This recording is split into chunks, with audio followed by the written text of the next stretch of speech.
सुबह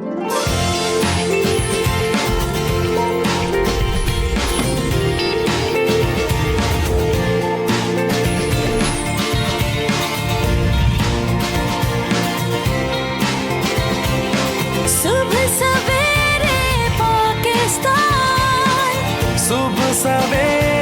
पाकिस्तान, सुबह सवेरे पाकिस्तान। अस्सलाम वालेकुम जी, सुबह सवेरे पाकिस्तान में बहुत खुशामदीद। मैं हूँ शिफा यूसुफजई और मैं हूँ वैस मंगलवाला। मेरी तरफ से भी आप सबको अस्सलाम वालेकुम। खुदा का शुक्र है कि उसने हमें आज की सुबह देखना नसीब फरमाई। छोटी सी बात से आगाज़ करते हैं आज के प्रोग्राम का, और ये बात है कि जी छोटी सी बात है, मौत का जायका हर कोई चखता है। बिल्कुल, हर एक ने चखना है। कुल्लु नफ्सिन जायकातुल मौत। मौत का जायका तो हर कोई चखता है और हर एक ने चखना ही है, लेकिन ज़िंदगी का जायका बहुत कम लोग चखते हैं। ज़िंदगी का जायका भी चखना चाहिए और ज़िंदगी को बेहतरीन बनाना चाहिए, अपने लिए भी और दूसरों के लिए भी। 60 सेकंड न्यूज़ की तरफ चलते हैं। लाहौर में बारिश का 30 साला रिकॉर्ड टूट गया। मुख्तलिफ हादसात में 7 अफराद जाँ बहक। हुकूमत का मुतादिद सरकारी इदारों की निजकारी का फैसला। PIA, सुई नॉर्दर्न और सुई सदर्न के शेयर्स भी स्टॉक एक्सचेंज से फरोख्त होंगे। PCB की नई मैनेजमेंट कमेटी तश्कील। ज़का अशरफ चेयरमैन मुकर्रर। इसराइल में मुलाजमत करने वाले 5 पाकिस्तानी गिरफ्तार। नेपरा के इलेक्ट्रिक और डिस्कोज की दरखास्तों पर समाअत मुकम्मल। कीमतों में इजाफे का इम्कान। नेदरलैंड और जर्मनी में तूफ़ान से मुख्तलिफ हादसात में 2 अफराद हलाक, मुताद्दिद ज़ख्मी। अमरीकी सदर की सरकारी रिहाइशगाह वाइट हाउस से कोकेन बरामद, तहकीकात शुरू। मैक्सिको में ट्रैफिक हादसा, 27 अफराद हलाक। और अफ़गानिस्तान में ख़वातीन को हेयर और ब्यूटी सैलून बंद करने का हुक्म। जी ये थी 60 सेकंड न्यूज़। अब ज़रा कुछ इनकलाब की बात करते हैं। हम नहीं ला रहे और ना हमने दुनिया में जो इनकलाब आए हैं, हाँ, लाना है। कई इनकलाब आए हैं ऐसे। बिल्कुल, हमने जर्नलिज्म की दुनिया में, मॉर्निंग शोज की दुनिया में हम इनकलाब लेकर हम तेंदुलकर हैं उसके कोशिश कर रहे हैं भाई, मेहनत कर रहे हैं। अल्लाह ताला अच्छी तरीके से काम करवाता रहे। बिल्कुल, और इज्जत रखे अल्लाह ताला हमारी भी। और मुख्तलिफ रेवोल्यूशंस ऐसी हैं जो कि दुनिया में आई, जिन्होंने हिस्ट्री ऐसी तब्दील की दुनिया की कि उन रेवोल्यूशंस को कहीं कहीं हाँ नक्शे तब्दील हुए, कहीं कहीं हुकूमतें तब्दील हुई, बहुत कुछ तब्दील हुआ उन इनकलाबों के नतीजे में। तो उन इनकलाबों को पढ़ना और समझना बड़ा ज़रूरी है ताकि आपको पता चले कि भाई तारीख़ में हुआ क्या है। तो तारीख़ आलम जो है वो इनकलाब की दबंग आमद से भरी पड़ी है। तो आज हम आपको 10 ऐसे इनकलाबात के मुतालिक बताते हैं कि जिन्होंने तारीख़ बदली थी। उनमें से बहुत सारे ऐसे हैं जो खून रेजी से भरे हुए, बाज़ ऐसे थे जिनको आप कहते हैं कि जी तकरीबन ये पुरअमन इनकलाब थे। बिल्कुल। तो अगर हम पहले इनकलाब की बात करें, पुरअमन इनकलाब था ये, लेकिन उसकी तारीख़ी अहमियत जो है वो काफ़ी ज़्यादा है। और इसकी बात करते हैं हम। सबसे पहले एक जो इनकलाब था वो था जी ग्लोरियस रेवोल्यूशन। इसके नाम ही ग्लोरियस रेवोल्यूशन रखा हुआ है उन्होंने जी। और ये ग्लोरियस रेवोल्यूशन था 1688 में बरतानिया में आया था। और उस वक्त बादशाह जेम्स सानी ये तख्त नशीन था। और बादशाह से जो नाराज़ उमरा थे, उन्होंने जेम्स सानी के भतीजे और दामाद जो था उसका विलियम्स, उसको इक़्तिदार संभालने की दावत दी। विलियम्स तो बड़े हैं भाई, विलियम्स, जेम्स, हेनरी, बहुत है हेनरी, ये सब वो उनकी फैमिलीज में रिपीट होता है। हेनरी वन, नंबरिंग उसका लग जाती है। हालांकि नए नाम भी नहीं आते उनके यहाँ पे, नहीं, वो उनकी फैमिली का कुछ रिवायत है, कुछ है रिवायत। तो 1688 में वो अपनी फ़ौजें लेकर लंदन की तरफ बढ़ गया। तो बादशाह जेम्स जो था वो मुल्क से फ़रार हुआ। और उसके बाद बरतानिया में बादशाह के हुकूक बहुत कम कर दिए गए। पार्लियामेंट की जो ताकत थी उसकी तरफ फिर मामला बढ़ा और पार्लियामेंट की ताकत को बढ़ाया गया। तो ये बेसिकली जो थी वो थी ग्लोरियस रेवोल्यूशन। सही। अच्छा, अब आपको बताते हैं अगला जो इनकलाब हम डिस्कस करेंगे वो है भाई अमरीकी इनकलाब की तरफ आते हैं, जो 1765 से शुरू हुआ और 1783 में कामयाब हुआ था। और बड़ी लंबी जद्दोजहद इनकी चली थी। और ये दरअसल बरतानवी साम्राज्य से आज़ादी की तहरीक थी। अच्छा, आप देखिए बरतानवी साम्राज्य से आज़ादी कौन ले रहा है? अमरीका। हाँ, जिसकी रहनुमाई जॉर्ज वाशिंगटन ने की। और आज़ादी के बाद अमेरिका एक कामयाब जमहूरी मुल्क बना और फिर वक्त के साथ साथ दुनिया की बड़ी ताकत बन गया। जैसे हम कहते हैं चौधरी बन गया, चौधरी बन गया, बिल्कुल। जमहूरी कुव्वत तो वो बन गया। उन्होंने अपने यहाँ पे जमहूरियत को इम्प्लीमेंट किया। बहुत सारे ममालिक में जमहूरियत को उन्होंने एक्सपोर्ट भी किया। जमहूरियत के एक्सपोर्ट का सिलसिला उनका जारी और सारी है। और वो जहाँ चाहते हैं जमहूरियत एक्सपोर्ट करते हैं। हाँ, और लीडरान भी अक्सर कहीं ना कहीं किसी तरीके से एक्सपोर्ट इंपोर्ट कर लेते हैं। जी। तो वो होता है सिलसिला उनका ऐसे चलता है। ऐसे उन्होंने मार के सरंजाम दिए इस पूरे मामले में कि दुनिया के कई ममालिक, अच्छा ऐसे ममालिक आपको मिलेंगे कि जिनके बारे में आपको नाम ना सुना हो आपने, हाँ, उधर लेकिन उनका वहाँ- इंटरेस्ट है, उधर उनका इंटरेस्ट है और उस इंटरेस्ट के चक्कर में उन्होंने वहाँ पे जमहूरियत को एक्सपोर्ट किया है। अच्छा चलें, ये तो अमेरिकी इनकलाब हो गया। अब बात करते हैं तीसरा, फ्रेंच रेवोल्यूशन। ये बड़ा मशहूर है जी, और ये एक ऐसा वाक़या है जिसके तारीख़ी असरात जो हैं वो शायद दीगर तमाम इनकलाबात से ज़्यादा थे। 1789 में इसका आगाज़ हुआ था, तकरीबन 1 साल में ये मुकम्मल हो गया था और इसके नतीजे में फ़्रांस से बादशाहत का ख़ात्मा हुआ था और जो बुनियादी इंसानी हुकूक, ह्यूमन राइट्स वगैरह वगैरह, इंडिविजुअल राइट्स, ये सारी चीज़ें फिर फ्रेंच रेवोल्यूशन के बाद शुरू हुई थी जी। बिल्कुल, ये एक बहुत बड़ा रेवोल्यूशन है, इसके ऊपर बड़ी फिल्में भी बनी हैं। बिल्कुल, और इसके बारे में एग्जांपल्स भी इसकी कई दफ़ा दी जाती हैं, बड़ा इसका तज़किरा होता है, बड़ी इसकी एक अहमियत है और किताबें बड़ी लिखी गई हैं, बड़े बड़े लीडर्स इसको कोट करते हैं फ्रेंच रेवोल्यूशन को। तो फ्रांसीसी जो इनकलाब है वो अच्छा खासा अहमियत का हामिल है। अच्छा, इसके बाद एक शानदार इनकलाब हेती में आया जिसका आगाज़ 1791 में हुआ और ये 1804 तक जारी रहा, और उस वक्त हेती पर फ्रांस का कब्जा था। हेती के शहरियों ने इनकलाब फ्रांस यानी कि फ्रेंच रेवोल्यूशन से मुतासिर होकर हथियार उठाए और आखिरकार फ्रांस को ये मुल्क छोड़ना पड़ा। दुनिया में ग़ुलामी के ख़ात्मे में ये सबसे अहम किरदार जो है वो इसी इनकलाब का रहा है। अच्छा, हेटी का, अब देखा हेटी का रेवोल्यूशन इतना ज़्यादा मशहूर नहीं है, लोगों को नहीं पता होता है इसके बारे में ज़्यादातर जो है, और लोगों को ये भी नहीं पता कि फ्रांस ने उन पर हुकूमत की। फ्रेंच कॉलोनीज तो खैर वैसे बहुत सारी थी, लेकिन हेटी का नहीं पता होता। फ्रेंच कॉलोनीज, ब्रिटिश कॉलोनीज, ये तो खैर क्या क्या किया है इन्होंने दुनिया में, अल्लाह पूछेगा इनको। इसलिए आप वैसे बरतानिया जा नहीं सकते।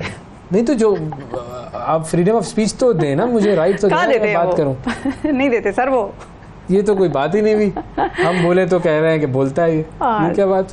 हालांकि उनको भी बहुत मर्तबा ये एक्नॉलेजमेंट होती है, उनको पता है कि ये हम एहसास है कि जी हमने ये किया है दुनिया में, बिल्कुल। लेकिन जाहिर है अपना बंदा करे तो ठीक होता है और दूसरे का बंदा करे तो गलत होता है, ये भी एक हमारे मामलात है इस तरह के। अच्छा, तारीख़ी इनकलाबात की सफ़ में ताइपिंग की बगावत का एक बड़ा अहम मकाम है। ये बगावत चीन में हुई थी, 1850 में शुरू हुई थी और 14 बरस तक ये जारी रही थी, और इसका रहनुमा एक ऐसा नौजवान था जिसने चीन की सिविल सर्विसेज के इम्तिहान में नाकामी के बाद ये दावा किया था कि जी मैं खुदा का बेटा हूँ, और चीनी जो किसान थे वो काफ़ी सारे इसके साथ हो गए थे।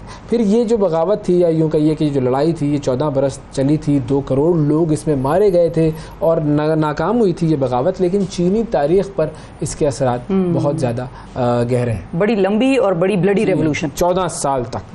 बिल्कुल बिल्कुल। अच्छा, अगली कहानी नौजवान तुर्कों की बगावत की है जो 1908 में शुरू हुई। ये भी अपनी मिसाल आप ही है। वैसे तुर्की के पढ़े लिखे नौजवानों का मुतालबा था कि तुर्क खलीफा के इख्तियारात महदूद करके आईनी हुकूमत लाई जाए, और इन नौजवानों ने की बगावत से घबरा कर खलीफा अब्दुल हमीद सानी ने आइन को बहाल कर दिया था।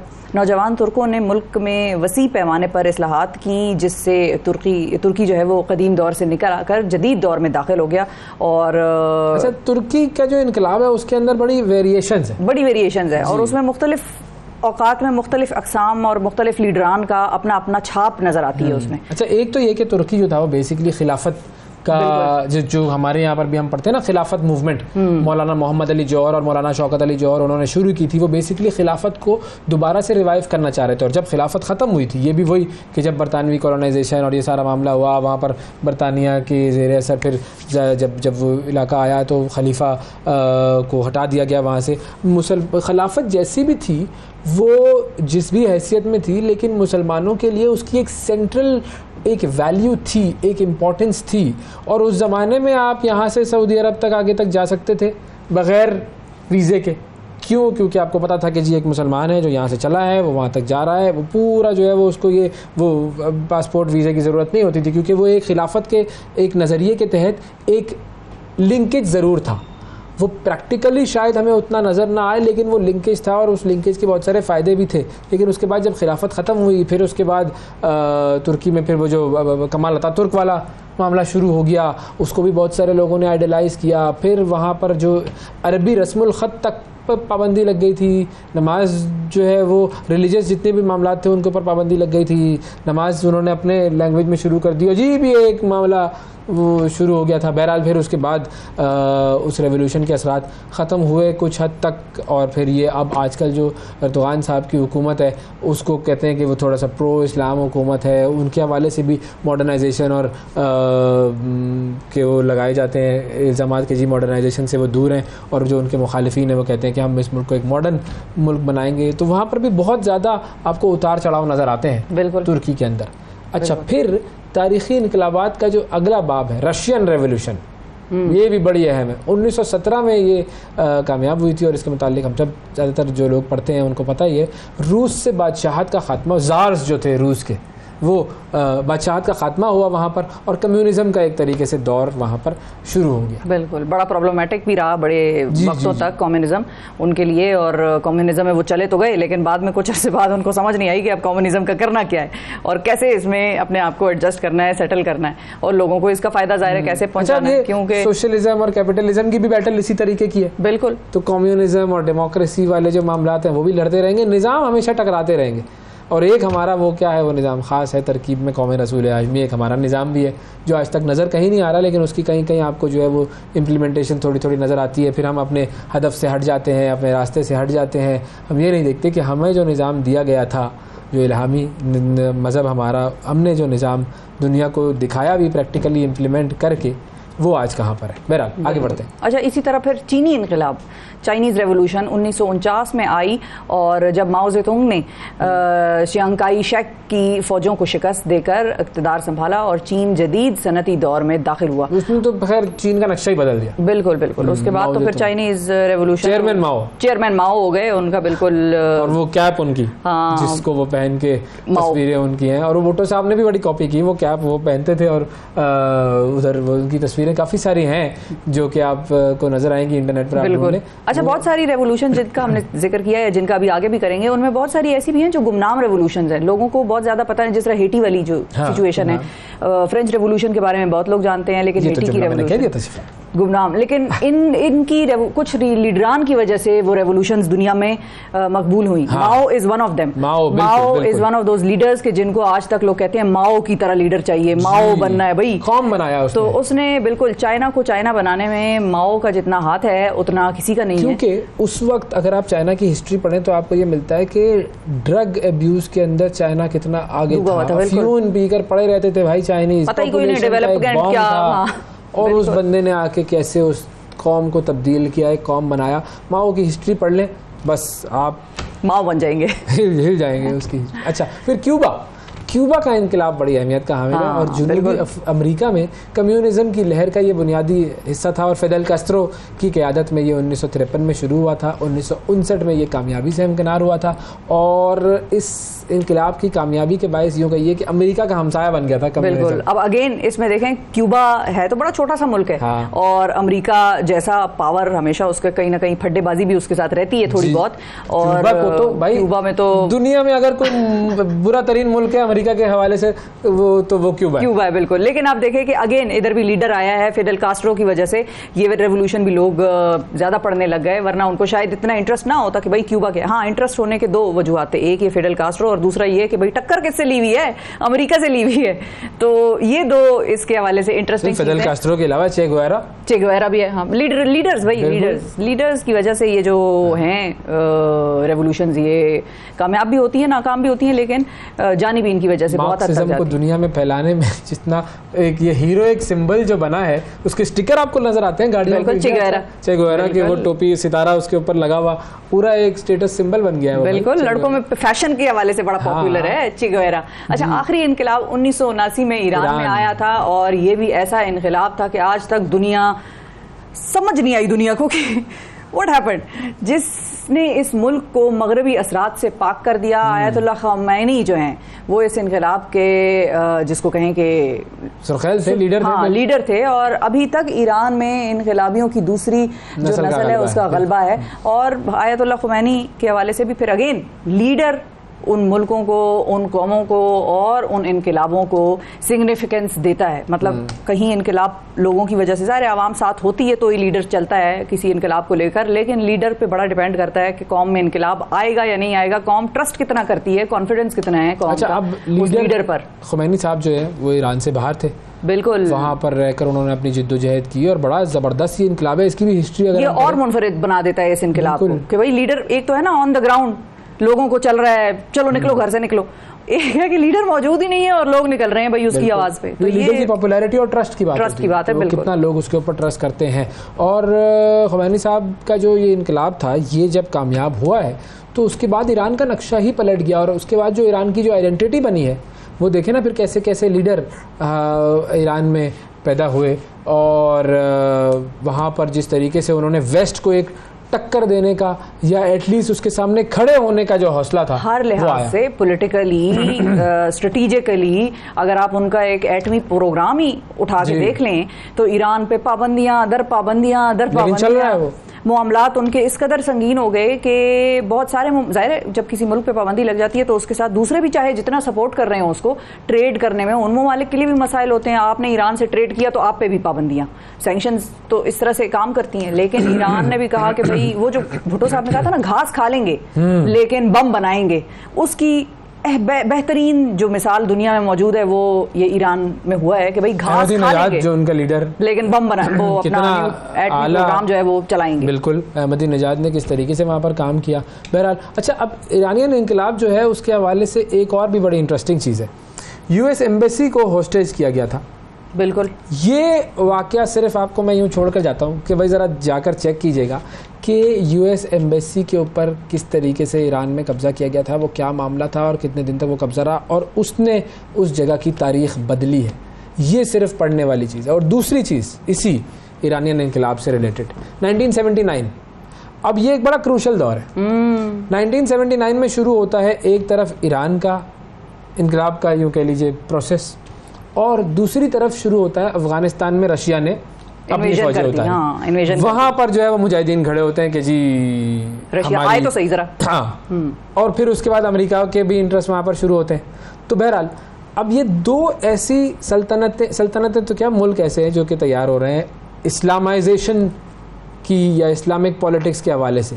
ईरान में अपने तरीके की पॉलिटिक्स चल रही है और यहाँ पर जो है वो अफ़गान जो है वो अपने आप को रशियन इन्फ्लुएंस से लेकर पूरी दुनिया के गिर्द जो है वो एक जहाद का वो सिलसिला शुरू हो रहा है कि जी, और बड़े लोग वहाँ पर गए और उसके अंदर बड़ी कंट्रोवर्सीज भी बनी और बड़े मसाइल भी बने, और अमेरिका ने भी फिर वहाँ का प्लेग्राउंड इस्तेमाल करके रशिया को शिकस्त दी। ये 1979 जो है ना, इसकी हिस्ट्री भी बड़ी मज़ेदार है, ये भी पढ़ने से ताल्लुक़ रखती है जी। तो जब आप हिस्ट्री को पढ़ेंगे तो कुछ सीखने की भी चाहत आपके अंदर आएगी, लेकिन इंसान तारीख से सीखता नहीं है, मसला सबसे बड़ा। बिल्कुल, ये तो हकीकत है हतमी के, चाहे मैं कितने भी 1979, 69, 29 करता रहूं, बिल्कुल बिल्कुल कुछ नहीं सीखेगा। चलिए जी, ठीक है। तो आज हमने रेवोल्यूशंस का जिक्र कर लिया। रेवोल्यूशंस का मौसम जो है वो हर तरफ ही आपको नजर आ रहा है। आज के दौर में भी आप देखें तो हर तरफ किसी न किसी की कहीं साइलेंट रेवोल्यूशन। आजकल तो हर आदमी रेवोल्यूशन का नाम लेके खड़ा हो जाता है। वो जैसे लॉन्ग मार्च होते हैं ना, असल लॉन्ग मार्च किसका था? चेयरमैन माओ का। और वो था लॉन्ग मार्च। अब आप उसको पढ़ लें और आजकल हर आदमी के वो डी चौक पे भी निकलेंगे तो कहेंगे लॉन्ग मार्च है, कराची में शारा कायदीन पे निकलेंगे, शारा फैसल पे निकलेंगे तो कहेंगे लॉन्ग मार्च है। भाई लॉन्ग मार्च ये नहीं होता, वो जरा लॉन्ग मार्च देख लें, फिर अपना मार्च आपको उसके आगे बहुत शॉर्ट मार्च लगेगा। बिल्कुल।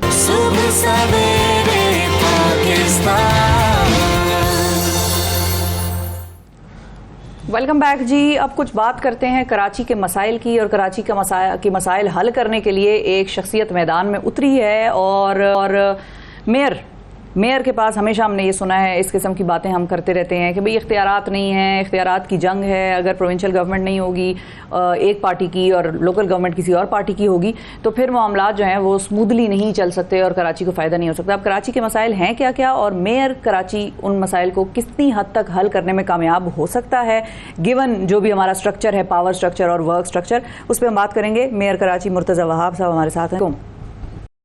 जी वालेकुम अस्सलाम।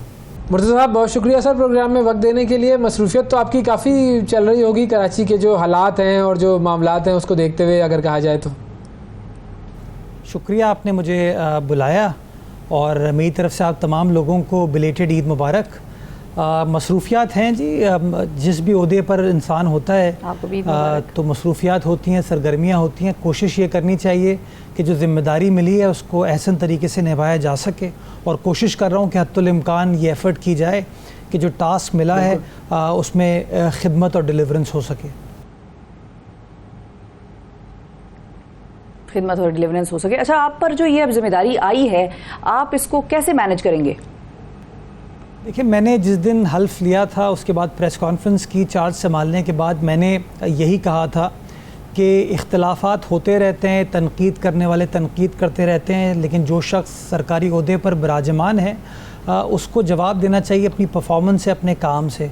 तो मैं उस तनकीद की फ़िक्र नहीं कर रहा, उन केसेस की फ़िक्र नहीं कर रहा। मेरा टारगेट बड़ा सिंपल है कि जो टास्क मुझे दी है बिलावल भुट्टो ज़रदारी साहब ने, मेरी सियासी जमात ने, उस टास्क को परफॉर्म करूं और जो जो चैलेंज सामने आए उस चैलेंज को कामयाबी के साथ अबूर करूं। अगर बातें करने से मसाइल हल होते, प्रेस कॉन्फ्रेंस करने से मसाइल हल होते, तो मेरे ख़्याल में पाकिस्तान का वज़ीर आज़म भी कोई और होता, वज़ीर आला भी कोई और होता, वज़रा भी कोई और होते।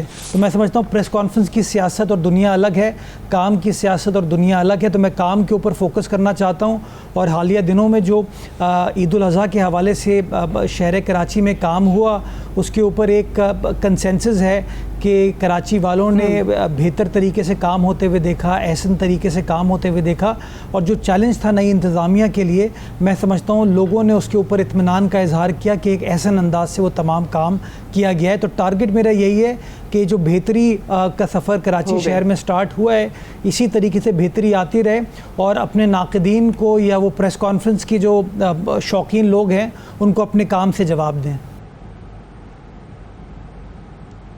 अच्छा, अब अगर नंबर्स की बात की जाए तो आपके मुखालिफिन जो हैं उनके नंबर ज़्यादा हैं और आपके नंबर्स कम हैं। वोटिंग की अगर हम बात करें जब मेयर के लिए हुई थी, तो ये बात वैसे कुछ अजीब सी नहीं है?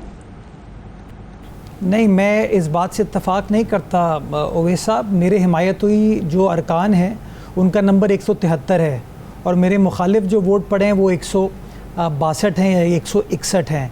अगर मैं अपनी सिर्फ सियासी जमात की प्रेजेंस देखता हूँ सिटी काउंसिल के अंदर, तो मैं 155 सीटों पर खड़ा हूँ, जमात इस्लामी वाले 130 सीटों के ऊपर खड़े हैं। तो अब जो बंदा हारता है इलेक्शन, हमारे यहाँ इतनी रवादारी लोगों में नहीं है कि अपनी हार को एक्सेप्ट करें और ग्रेस के साथ आगे बढ़ें। तो बदकिस्मती के साथ जो लोग हारते हैं वो हमेशा इल्ज़ामात की सियासत करते हैं, और मेरे मुखालफिन भी वो इल्ज़ामात की सियासत कर रहे हैं। तो वो अपनी इल्ज़ामात की सियासत करते रहें, मैं अपनी खिदमत की सियासत करूँगा। सही है, बिल्कुल ठीक है, लेकिन मैं उन वोट्स की बात कर रहा हूँ। एक तो आपने कहा कि वो वोट जो आपको पड़े, मैं उन वोट्स की बात कर रहा हूँ जो वोट्स नहीं पड़े, जो कि अलावा हैं उसके जो कि वोट्स डाले गए। मिसाल के तौर पर पीटीआई वाले जो वोट्स थे, अगर उन सबको भी जमा कर लिया जाए तो फिर आपके मुखालिफिन के वोट्स की तादाद जो है वो ज़्यादा हो जाती है। आप खुदा का शुक्र है ओवैस, आपने ये नहीं कहा कि कराची वालों ने जिन जिन यूसीओ में इनको इलेक्ट नहीं किया था वो वोट भी हाफिज़ नईम रहमान साहब को दे देने चाहिए थे। यार, ऐसे तो पार्लियामेंट्री डेमोक्रेसी नहीं चलती। पार्लियामेंट्री डेमोक्रेसी चलाने के लिए तरीक़ेकार आपके सामने है कि अगर आपकी हिमायत में लोग हैं, आपकी सपोर्ट में लोग हैं, तो प्रेस कॉन्फ्रेंस में नज़र नहीं आते हैं, वो सब के सब सिटी काउंसिल के हॉल में या असेंबली के हॉल में आते हैं और वोट डाल के आते हैं। तो वरना तो अगर लेट से जिस इस्तिलाह के ऊपर आपका सवाल बेस करता है या जिसके ऊपर हाफिज़ नईम साहब बार बार अपने बारे में कहते हैं, फिर तो आप मेयर का, डिप्टी मेयर के इलेक्शन को ख़त्म कर दें, फिर तो प्राइम मिनिस्टर के इलेक्शन को आप ख़त्म कर दें, स्पीकर के, चेयरमैन सेनेट के इलेक्शन को आप ख़त्म कर दें, चीफ मिनिस्टर के इलेक्शन को ख़त्म कर दें। फिर तो यह आपने तमाम प्रोसेस जो कि पार्लियामान के अंदर होता है, असेंबली के अंदर होता है, तो वो तो आपने बिल्कुल ही ख़त्म कर दिया आपने। वो तो खैर दुनिया में बहुत सारे मुल्कों में डायरेक्ट इलेक्शन भी होता है मेयर का, लेकिन बहरहाल चले, अब आपकी आमद से कराची में क्या क्या बदलने जा रहा है? आपकी मेयरशिप में क्या होगा कराची में? ओवैस, नफ़रत की सियासत ख़त्म होने जा रही है और ख़िदमत की सियासत आने वाली है। तफरीक की सियासत ख़त्म होने वाली है, काम की सियासत स्टार्ट होने वाली है, इल्ज़ामात की सियासत ख़त्म होने वाली है, डेवलपमेंट की सियासत होने वाली है। ये बुनियादी नुक्ता है मेरे लिए। मैं लोगों के दिलों को जोड़ना चाहता हूँ, मेरी सियासी जमात लोगों के दिलों को जोड़ना चाहती है। हम सब हर सियासी जमात को कहते हैं कि आइए इस शहर में बसने वाले लोगों का सोचिए, आइए इस शहर का सोचिए, इस शहर की बेहतरी के लिए काम कीजिए। और मैं जिस दिन से पीपल्स पार्टी ने मुझे नामज़द किया, मैं उस दिन से ये ऑफ़र हर सियासी जमात को को कर रहा हूँ। जो सियासी जमातें मेरा साथ दे रही हैं, सपोर्ट कर रही हैं, मैं उनका शुक्रगुजार हूँ। जो लोग नहीं कर रही, मैं उनको बार बार कहता हूँ कि आपने देख लिया ईद उल अज़हा पे काम किस तरीके से होता है, इसी रविश को कंटिन्यू करने की ज़रूरत है। तो मैं तो चाहूँगा कि सब लोग मिलकर for the cause of Karachi काम करें, लेकिन कुछ लोग कभी अपनी ज़ात से आगे नहीं सोचते। तो मैं समझता हूँ हमको ज़ाती इंटरेस्ट को साइड में रख के अपनी कौम का, अपनी आवाम का सोचना चाहिए, अपने शहर का सोचना चाहिए। कौन कौन सी चीज़ें, कौन कौन से महकमे ऐसे हैं जो डायरेक्टली कराची के मेयर के अंडर होते हैं? पानी का मसला है, सड़कों का मसला है, कचरे का मसला है, तो कौन कौन से डिपार्टमेंट्स ऐसे हैं जो डायरेक्टली आपके अंडर होंगे? देखें, ये जो बार बार लोग कहते हैं ना इख्तियारात नहीं है, अब आपने कहा ना क्या सड़कें आपके अंडर हैं कि नहीं? KMC की जितनी सड़कें हैं वो मेरे अंडर हैं। जो टाउन्स की सड़कें हैं वो मेरे अंडर नहीं है, वो टाउन्स चलाएंगे उसको। जो सड़कें मेरे अंडर हैं उस सड़क के ऊपर कारपेटिंग भी मैं कर सकता हूँ, उस नाले को भी मैं बना सकता हूँ, ब्रिजेस भी मैं बना सकता हूँ, अंडरपास भी मैं बना सकता हूँ। जो पार्क्स हैं वो मेरे अंडर हैं, उसके ऊपर मैं सारे काम कर सकता हूँ। ये इख्तियारात का इशू नहीं था। कभी भी बदकिस्मती के साथ उन्होंने KMC को अपने पैरों पर खड़े करने की कोशिश नहीं की। जो KMC के रिसोर्सेज हैं उनको प्रॉपरली मोबिलाइज नहीं किया। कभी KMC को सेल्फ सस्टेनेबल इदारा बनाने की कोशिश नहीं की, जिसकी वजह से इनको मुश्किलात का सामना करना पड़ा।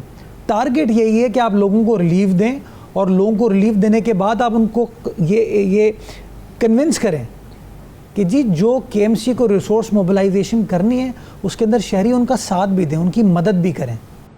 सही। अच्छा, अब कौन कौन से ऐसे प्रोजेक्ट्स हैं जो कि आप अपने मेयरशिप में कराची के लिए स्टार्ट करने वाले हैं?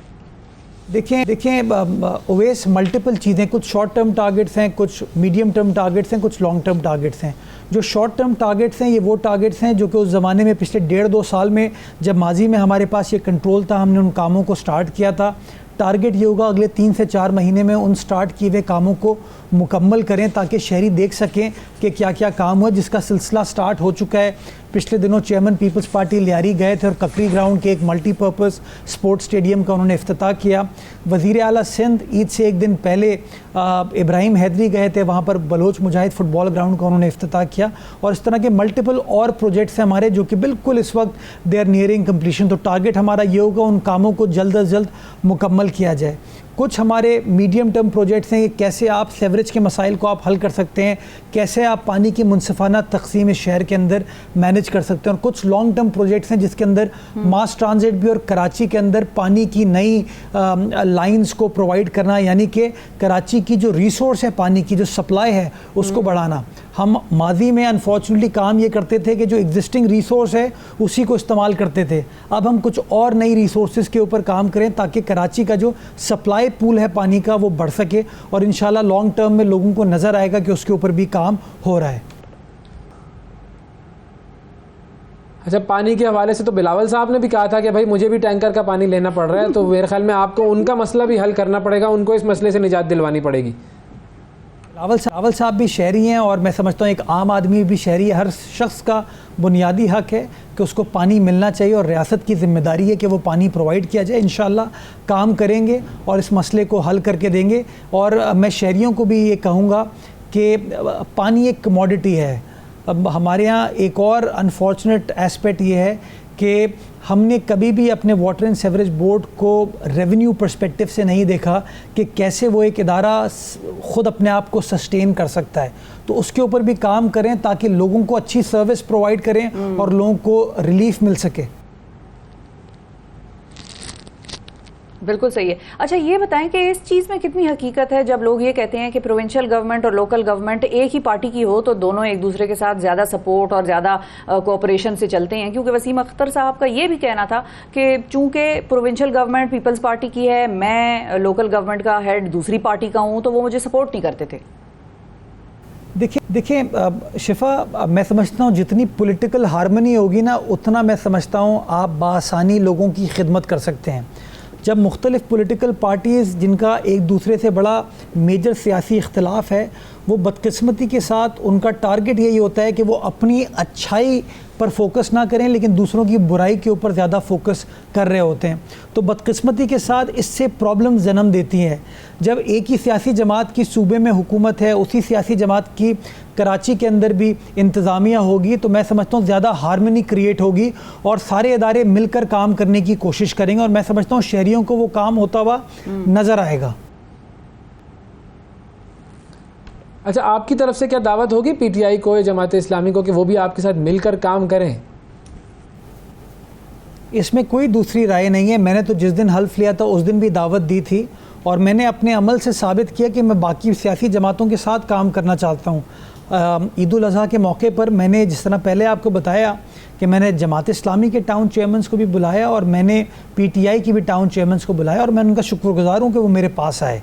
हमने साथ बैठ के स्ट्रैटेजी बनाई कि किस तरीके से आप ईद उल अज़हा के ऑपरेशन को, आलाइशों के उठाने के ऑपरेशन को अच्छे तरीके से सरअंजाम दे सकते हैं और हम सब ने मिलकर काम किया और आपने शहर में देखा कि काम होता हुआ नज़र आया। तो मैं तो आज फिर आपके चैनल के तवज्जुह से ये ऑफ़र देना चाहूँगा और हमारे अमल ने जो हालिया दिनों में हुआ उसने इस बात को साबित किया है कि हम हर सियासी जमात के साथ प्रैक्टिकली पॉलिटिकली इंगेज करना चाहते हैं और काम करना चाहते हैं। अच्छा मुर्तज़ा साहब, अब कराची जो है वो 5 या 10 ऐसे शहरों में भी शामिल किया जाता है जो कि लिवेबल नहीं है। Worst cities to live in की जो लिस्ट बनाई जाती है उसमें कराची आता है। कराची के अगर स्ट्रीट क्राइम्स की बात करें जी, मोस्ट डेंजरस, इस साल की जो नंबर्स हैं वो हैं कि 40,000 डकैतियाँ रिपोर्ट हो चुकी हैं। इसको कैसे कंट्रोल करेंगे, क्या इकदाम करेंगे? ओवैस, मुझे आई डोंट नो, शायद मेरा आपको जवाब पसंद ना आए। मुझे समझ नहीं आता कि हम अपने शहर के बारे में इतनी मनफी बातें करते क्यों हैं। इस शहर में सारी बुराइयां हम बताते हैं लेकिन फिर भी डेली 10 से 12 हज़ार अफराद हमारे शहर में आते हैं। कोई अपने मुआश के लिए आ रहा है, कोई तालीम के लिए आ रहा है, कोई हस्पतालों में इलाज कराने के लिए आ रहा है। तो हम अपने शहर की पॉजिटिव चीज़ों के ऊपर क्यों फोकस नहीं करते? जो इस शहर की ख़ास बात है कि हर शख्स, हर रंग नस्ल का आदमी, हर कौमियत का आदमी इस समंदर में समो लेता है कराची के उसमें, और कराची लोगों को अपनाता है। तो मेरे नज़दीक तो कराची ये है। हाँ, दुश्वारियाँ भी हैं हमें। आपको याद होगा एक ज़माने में कराची के बारे में कहा जाता था कि it is one of the most dangerous cities in the world. यही सियासी हुकूमत ने अपनी लॉ इन्फोर्समेंट एजेंसीज़ के साथ काम किया और नतीजा ये हुआ कि आज आपको वो टारगेट किलिंग के वाक़यात, टेररिज्म के वाक़यात, भत्ताखोरी के वाक़यात नज़र नहीं आते, एक्सटॉर्शन के वाक़यात सुनने में नहीं आते। अल्हम्दुलिल्लाह टच वुड, मेजर दहशतगर्दी का वाक़या हमारे शहर में आपको नज़र नहीं आता। पेशावर के अंदर बड़ा बदकिस्मत वाक़या हुआ जब वो मस्जिद में घुस के उन्होंने ब्लास्ट करने में कामयाब हुए। बड़ा बदकिस्मत वाक़या हुआ, लेकिन नज़रें जो हैं वो कराची के अंदर जब दहशतगर्द हमारे केपीओ में दाखिल हो गए थे, फोकस लोगों का इस बात पे रहा कि वो दाखिल हो गए, लेकिन इसको किसी ने हाईलाइट नहीं किया कि किस तरीके से हमारी लॉ इन्फोर्समेंट एजेंसीज़ ने, हमारी पुलिस ने, रेंजर्स ने, फ़ौज ने मिलकर उन दहशतगर्दों का सामना किया और आखिर में वो कोई बड़ा नुकसान शहर कराची में नहीं पहुंचा पाए। तो मैं समझता हूं कि मैं नेगेटिव्स के ऊपर फोकस नहीं करना चाहता। एक ज़माने में, बकरीद के ज़माने में फसाद होता था कराची शहर में खालों के हवाले से, मुख्तलिफ तंजीमें, जमातें जो हैं वो लड़ रही होती थी। अभी 2 दिन पहले बकरीद ख़त्म हुई है हमारी, आपको इस तरह का कोई वाक़या सुनने में नहीं आया होगा। तो ये कामयाबियाँ हैं हमारे शहर की। हमारे शहर में बहुत सारी अच्छी चीज़ें भी हैं। तो मैं उन खामियों को इंशाअल्लाह ख़त्म भी करेगी पाकिस्तान पीपल्स पार्टी, लेकिन we need to focus on the positives which are coming out of our city. ये कराची शहर चलता है, पाकिस्तान चलता है। तमाम बुराइयों के बावजूद, तमाम इम्पेडिमेंट्स के बावजूद अभी भी नंबर 1 चॉइस लोगों की कराची शहर है, अपने मुआश के एतबार से, इलाज के एतबार से, तालीम के एतबार से। आज भी पाकिस्तान का 60% रेवेन्यू वफाकी हुकूमत गैस हमको नहीं दे पाती है। हमारी कौम को, हमारे लोगों को इस वक्त बिजली के मसाइल का सामना है, लेकिन उसके बावजूद भी आज भी 60% आपको जो रेवेन्यू है वो कराची शहर से मिल रहा है। तो मैं समझता हूँ we must focus on the positives that exist in our city so that we can encourage people कि not only bad things are happening in our cities, in our country, but good things are also happening. Sir, हम तो focus कर लेंगे, चलो ठीक है कि भाई कराची में अच्छी चीज़ें भी हो रही हैं, लेकिन जो कराची के मसाइल हैं उनके ऊपर से नज़रें चुराई तो नहीं जा सकती ना। और फिर ये जो लिस्ट है, ये मतलब हम तो खुद नहीं बनाते, ये तो ग्लोबल लिवेबिलिटी इंडेक्स है, इकोनॉमिक्स इंटेलिजेंस यूनिट ने ये रिपोर्ट बना दी है। उसके अंदर कराची को शामिल किया गया है इस लिस्ट के अंदर कि जहाँ पर लोग नहीं रह सकते हैं। ओवैसी इंटरनेशनल लिस्टें भी हमें ही देख के चल रही होती है ना, हम जो बातें करते हैं। आप मुझे बताइए, क्या आपको और ममालिक के अंदर बर्गलरी के वाक़यात नहीं मिलते, होमोसाइड के वाक़यात नहीं मिलते? आपको अमेरिका के अंदर ऐसी यूनिवर्सिटीज़ के अंदर वाक़यात नहीं सुनने को मिलते कि बच्चा आया, तालिब इल्म आया, उसने फायरिंग कर दी, इतने लोग उसमें जाँ बहक हो गए? हाँ। आप मुझे बताएं, आपने इस तरह का कोई वाक़या सुना है कि कराची में लेट से डाउ यूनिवर्सिटी के अंदर कोई बच्चा आया, उसने फायरिंग कर दी हो? ठीक, जिना यूनिवर्सिटी के अंदर कोई बच्चा आया हो, कराची यूनिवर्सिटी में कोई बच्चा आया हो, CBM में कोई बच्चा आया हो? तो खुदारा मैं समझता हूँ कि हर मुल्क ने अपनी पैकेजिंग की है दुनिया के सामने, अपने मुल्क की जो पॉजिटिव एस्पेक्ट्स हैं उनको उजागर किया है, अपने मुस्बित इमेज को उजागर किया है। बदकिस्मती के साथ हम पाकिस्तानी पता नहीं क्यों सिर्फ नेगेटिव चीज़ों को ढूंढ रहे होते हैं, हमने जो पॉजिटिव चीज़ें हैं उनको देखना छोड़ दिया है। तो मैं सिर्फ एक्सपेक्ट ये करता हूँ, जहाँ गलती है, कोताही है, उसकी निशानदही ज़रूर करें, लेकिन सिर्फ ये ना कहें कि हमारे मुल्क में, हमारे शहरों में सिर्फ ख़राब चीज़ें हो रही हैं। A number of good things are happening in our country, in our cities. बिल्कुल सही है। तो वो वील कम एंड कवर इंशाल्लाह। हाँ, एक और कराची वीक जो है कवर करना पड़ेगा हमें, बिल्कुल एक और कराची वीक ड्यू है। पिछला एडमिनिस्ट्रेटर जब आपके उसके दौर में हुआ था, अब आपके मेयरशिप में होगा। लेकिन एडमिनिस्ट्रेटर से मुझे याद आया, पूछना मैं चाह रही हूँ, मुर्तज़ा वहाब एडमिनिस्ट्रेटर अच्छा था या मुर्तज़ा वहाब मेयर अच्छा होगा? मुर्तज़ा वहाब इंसान अच्छा है और मैं इसी तौर पे लोगों को चाहूँगा कि वो मुझे याद रखें। ये ठीक है। ये तो बड़ा ही डिप्लोमेटिक किस्म का जवाब दे दिया और बड़ा पतली गली से आप निकल गए।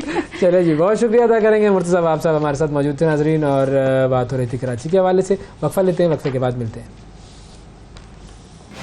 सुबह सवेरे पाकिस्तान, सुबह सवेरे पाकिस्तान, सुबह सवेरे पाकिस्तान। वेलकम बैक जी। सुबह सवेरे पाकिस्तान में एक मरतबा फिर खुशामदीद। और एक बड़ा अहम मसला, एक ऐसी चीज़ है जो कि हम सब ने एक्सपीरियंस की, और बुज़ुर्ग ख़ास तौर पर ज़्यादा इस चीज़ को एक्सपीरियंस करते हैं, वो है मुख्तलिफ़ हड्डियों के दर्द, जोड़ों के दर्द, जॉइंट्स पेन। और ये पेन कभी कभी इतने ज़्यादा ख़तरनाक हो जाते हैं, इतने ज़्यादा बढ़ जाते हैं कि इंसान की ज़िंदगी गुजारने का जो एक नॉर्मल जो तरीक़ाकार है वो बड़ा मुतासिर हो जाता है। और आप कहते हैं कि यार ये क्या, मतलब आप इस तरफ इस करवट लें तो दर्द, चल रहे हैं तो दर्द, और ये इतने पुराने पुराने दर्द होते हैं कि ये किसी भी इलाज से नहीं जा रहे होते। अब आपने अक्सर वीडियोस देखी होंगी सोशल मीडिया पर कि फार ईस्ट में, चाइना, जापान, मलेशिया वगैरह, इन जगहों पर एक ट्रीटमेंट किया जा रहा होता है मुख्तलिफ लोगों का, और उसमें करते ये हैं कि उसकी हड्डियों की रीएडजस्टमेंट की जाती है थोड़ी सी। पाकिस्तान में भी होता है ये। ओके जी, आपने कभी कोई वीडियो नहीं देखी होगी पाकिस्तान में भी। इंटरनेशनल आदमी पाकिस्तान में इनको ऐसे लोग जो ये काम कर रहे होते हैं, और लोग उनके पास कोई डिग्री या उस किस्म का मामला नहीं होता, अनलेस वो डॉक्टर ना हो, लेकिन मालिशी आम तौर पर पुराने ज़माने में लोगों को इस तरह से ना, तो वो किसी का शोल्डर डिसलोकेट हो गया है, पाँव की हड्डी कुछ मुड़ गई है, तो वो अच्छा खासा खींच के इधर झटका और उधर झटका। तो अब यहाँ पर ये जो चाइनीज़, या जो एक यूँ कह लीजिए कि एक फार ईस्टर्न, ये एक चीज़ है जिसको कहते हैं जी बोन सेटिंग थेरेपी। और बोन सेटिंग थेरेपी क्या होती है, कैसे ये मुख्तलिफ दर्द ख़त्म करती है, कैसे जॉइंट्स को, स्ट्रेस को, पेन को ये ख़त्म करती है, इस हवाले से हम बात करेंगे। और हमारे साथ मौजूद हैं जी मास्टर क्रिस लियोंग, मलेशिया में ये होते हैं, और 40 साल का इनका तजर्बा है इस बोन सेटिंग थेरेपी का, और बहुत सारे लाखों मरीज़ों का ये इलाज कर चुके हैं। तो आज हमने सोचा कि इनसे बात की जाए और आपकी भी मुलाकात की जाए। Master Chris Leong from Malaysia is with us. Hello, Master Chris. How are you? Very good. Thank you. So now starting or talking first. Thank you, sir. Thank you for giving us your time for our program. Can you tell us about this bone setting therapy? What exactly is bone setting therapy? Yeah, actually the bone setting especially is called it, if you go back to 1552 BC. So that one you call the Three Kingdom. If you check back the history of the what you call the Three Kingdom of the China, they already have a Tita. So the Tita during the time during the Three Kingdom, they have a what you call, during the army they have a what you call there are so many type of doctor.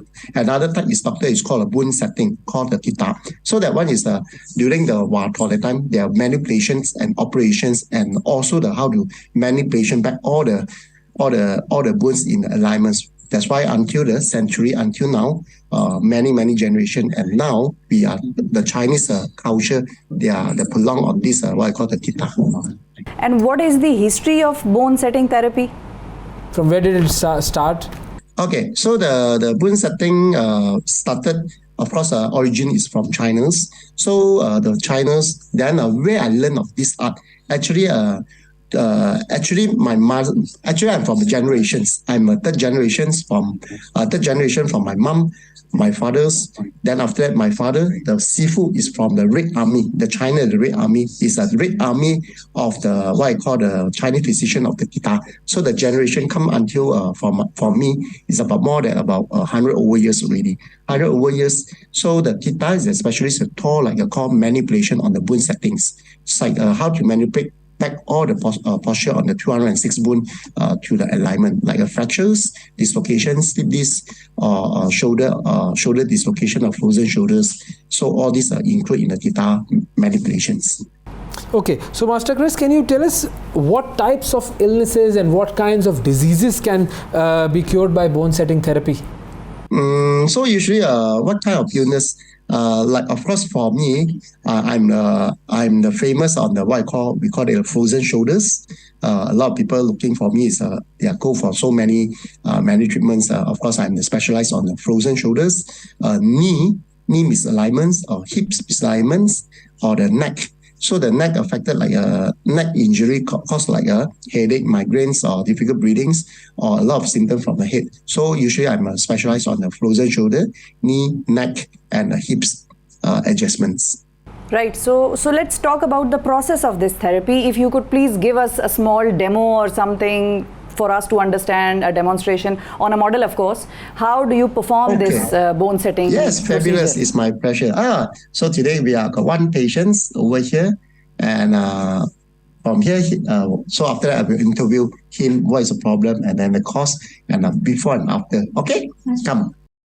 So usually what I call the Theta, the assessment very easy. So this is the original hand on the right side, because the movement of the fall. You can see this one, up, you can touch my head.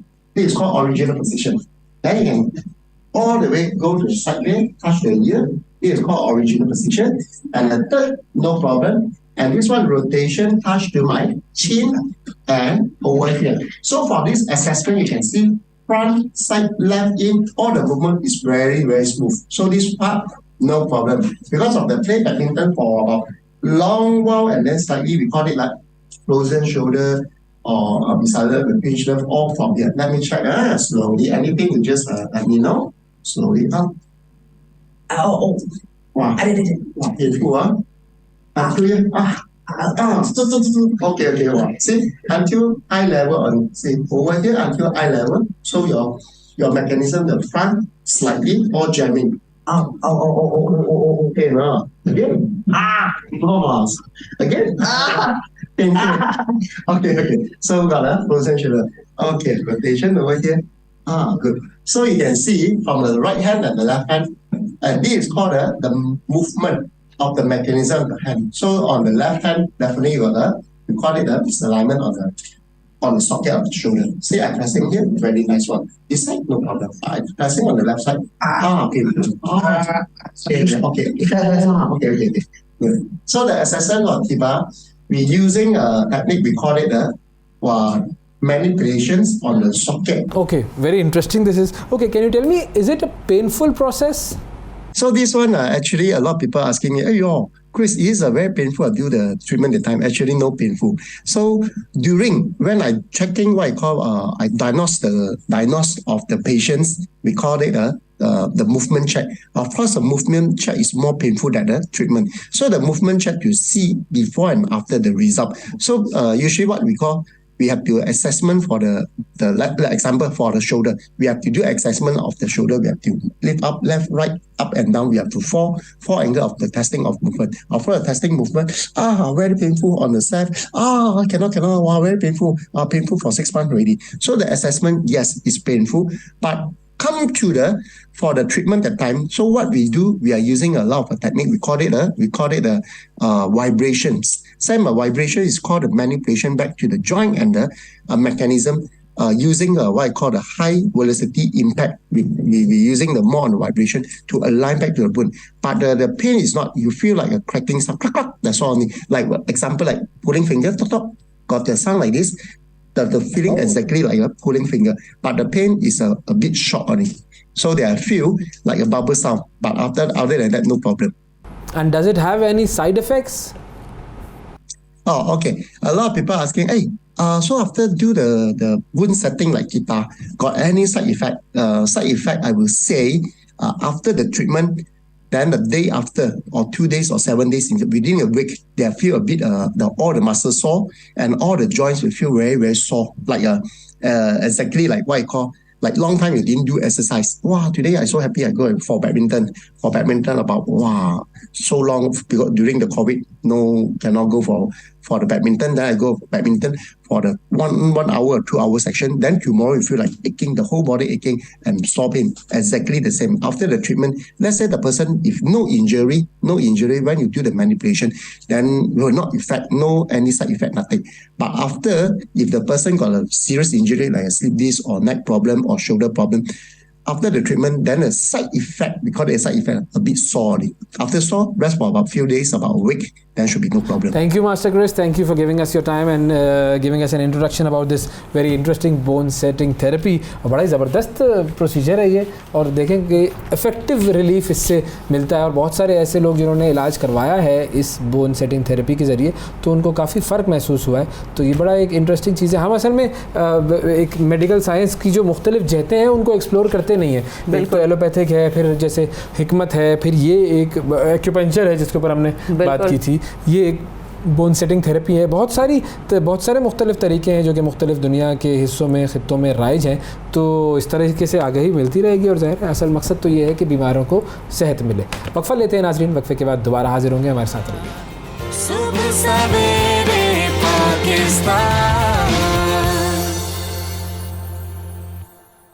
Welcome back जी. सुबह सवेरे पाकिस्तान में एक मरतबा फिर खुशामदीद. अब एक बड़े अहम मसले पर हमें गुफ्तगू करनी है, और वो मसला है पापी पेट का मसला. खाने का नहीं नाजरीन, आजकल मोटापे का खाने की बड़ी है, मोटापे का मसला जी बिल्कुल. अच्छा, मोटापा क्यों होता है, उससे निजात के तरीके क्या हैं, मुख्तलिफ ऑप्शंस क्या हैं, उन ऑप्शंस के साइड इफ़ेक्ट्स क्या हैं, वो ऑप्शंस इफेक्टिव कितने हैं, ये तमाम मामला हम डिस्कस करेंगे. हमारे साथ मौजूद हैं जी डॉक्टर सुहेब खान साहब, जो कि गैस्ट्रिक सर्जन हैं. इनसे बात करते हैं जी. अस्सलाम वालेकुम सर. अस्सलाम वालेकुम. कैसे हैं सर? ठीक ठाक है आप? शुक्र. सर, मोटापा जो होता है जी जी होता तो जाता है, हाँ ठीक है, अब रोका तो जा नहीं सकता. उसके बाद क्या करें? नहीं, पहले बैकग्राउंड पे आए भाई, होता क्यों है, ताकि हम समझ भी तो पहले तो हम सबकी कोशिश यही होती है कि हम ओवरवेट ना हो या ओबीज ना हो. ठीक है, ओबीज होना तो दूर की बात, लेकिन ओवरवेट होना भी हम पसंद नहीं करते. ओवरवेट और ओबीज, ओवरवेट ये कि जिनका बॉडी मास इंडेक्स 30 से कम हो, वो ओवरवेट होते हैं, जिस तरह में हो. ठीक. अच्छा. ओबीज वो होता है जिसकी 30 35 से ज़्यादा के BMI होते हैं, तो उनमें फिर क्लास 1, क्लास 2, क्लास 3. तो BMI मेजर करने का आसान तरीका कोई है इंटरनेट पर? वेट और हाइट के हिसाब से ना हम BMI मेजर करते हैं. चलिए अभी कर भी लेता हूँ मैं, जब तक आप गुफ्तगू करेंगे. तो 25 से 30 हो तो वो फिर ओवरवेट में आता है. ठीक है. और 30 से कम है तो इसका मतलब है ठीक है, वो स्मार्ट है. और 30 से ज़्यादा है तो वो है ओबीज. ठीक है. तो अब ये तो होने का एक तो नॉर्मली जो हमारे यहाँ पर एक तस्वुर है वो क्या है कि आप जितना खाएंगे उतने मोटे हो जाएंगे. क्या यही मोटापे का रीज़न है या उसके अलावा भी और वजूहत? तो मेन अगर देखा जाए तो 2/3 केसेस में तो यही है कि हमारा सेडेंट्री लाइफस्टाइल हो गया है. बैठे रहते हैं गाड़ी में, अगर एक जगह से दूसरी जगह जाना हो तो गाड़ी में जाते हैं, ऑफिस से वापस आते हैं तो गाड़ी पोर्च में खड़ी होती है और बिल्कुल हाँ सोफे या बेड पे बैठ जाते हैं. वर्जिश करने भी हम गाड़ी में जाते हैं सर? बिल्कुल. तो वर्जिश करने भी बिल्कुल हम खुद जाते हैं गाड़ी पे.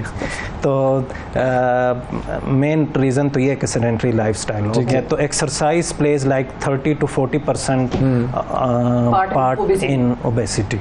तो और नंबर 2 पे ऑफ कोर्स जो हमारी डाइट्स हैं, डाइट्स हमारी रिच इन कार्ब्स हो गई हैं, जिनमें फ़ास्ट फूड सारे आ गए. और अगर जो लोग फ़ास्ट फूड नहीं लेते हैं तो उनमें फिर हमारे अगर सिर्फ एशियन पॉपुलेशन में देखा जाए तो उनमें फिर चावल और मिठाइयाँ और हलवे और ये चीज़ें आ जाती हैं। ये तो हमारे यहाँ बहुत वेस्टर्न ज़्यादा में देखा जाए तो उनमें चॉकलेट्स और बर्गर और ये सब चीज़ें ज़्यादा पिज़्ज़ाज़ आ जाते हैं। अच्छा, कुछ लोग ऐसे भी होते हैं जो ये भी कहते हैं कि हमें थायराइड का मसला है तो हमारा वेट बढ़ा हुआ है, या मैं एनीमिक हूँ तो मैं फूली हुई हूँ। ये कितनी इसमें इन चीज़ों तो बिल्कुल, यानी ये भी रीजंस हैं, लेकिन दीज आर लेस देन 3% 4%। अच्छा, ठीक है।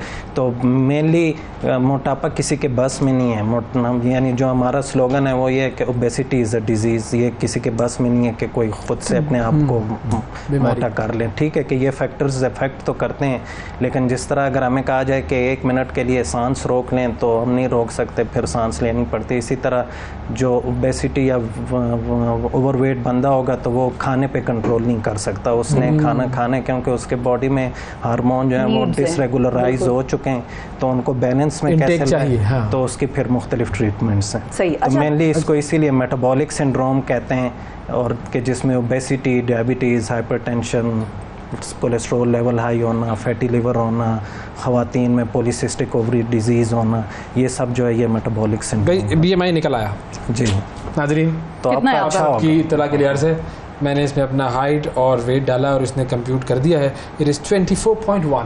तो आप माशाल्लाह बेहतरीन है। मैं स्मार्ट हूँ। तो ये तो मोटा होना चाह रहे हैं, ये तो वजन गेन करना चाह रहे हैं। वजन तो बढ़ाना चाह रहा हूँ, लेकिन ये कि नहीं बेहतरीन BMI सही है मेरा। हम चाहते हैं हम 25 से नीचे आ जाएं। सर तो आप भी आ ही सकते हैं, आपका भी इतना कोई वजन नहीं है, लेकिन आपके तो हाथ में है सारी ट्रीटमेंट सर। आप ही तो इलाज करते हैं इस चीज का। बस वो ट्रीट करते करते खुद अपने लिए टाइम मिले। तो बताएं अब ट्रीटमेंट क्या क्या है, कौन कौन से तो ऑप्शंस अवेलेबल हैं? अगेन फर्स्ट लाइन ट्रीटमेंट अगर मेरे because I am a bariatric surgeon, bariatric और metabolic surgeon is the guy who treat obesity and disease related with obesity. तो इसका पुराना नाम बैरियाट्रिक सर्जन था और अब नया नाम मेटाबॉलिक सर्जन है। जिस तरह से मैंने आपको कहा कि ये बॉडी के मेटाबॉलिज्म को ट्रीट करना, ओबेसिटी सर्जन भी आसान अल्फाज में, ओबेसिटी सर्जन। ठीक, तो जो फर्स्ट ट्रीटमेंट तो अगेन वही कि डाइट एंड एक्सरसाइज। ठीक, और उसके बाद अगर कोई treatment for last 3-4 decade on earth है तो वो है बैरियाट्रिक सर्जरी या मेटाबॉलिक सर्जरी, जो कि वेट लॉस सर्जरीज़ हैं, जो कि हम कैमरे से करते हैं, लेप्रोस्कोपिकली करते हैं। उसमें डिफरेंट सेट्स ऑफ सर्जरीज़ हैं, कुछ रिस्ट्रिक्टिव सर्जरीज़ हैं, कुछ मेल एब्जॉर्प्टिव सर्जरीज़ हैं। रिस्ट्रिक्टिव सर्जरीज़ वो होती हैं जिसमें स्टमक के साइज़ को सिर्फ छोटा करते हैं। मेल एब्जॉर्प्टिव सर्जरीज़ वो होते हैं जो कि सुपर ओबीज़ लोग या 50 BMI से ऊपर या 40 BMI विद डायबिटीज़, हाइपरटेंशन, क्योंकि उसके बाद डायबिटीज़ क्योर वर्ड तो हम यूज़ नहीं करते लेकिन रिवर्स हो जाती है लाइक फॉर 8-10 ईयर्स। वो फिर ऑफ द मेडिकेशंस होते हैं, कोई इंसुलिन या मेडिसिन उनको लेने की ज़रूरत नहीं होती। तो उनमें फिर हम मेल एब्जॉर्प्टिव जिसमें गैस्ट्रिक बाईपासेस और इस तरह के प्रोसीजर्स हैं।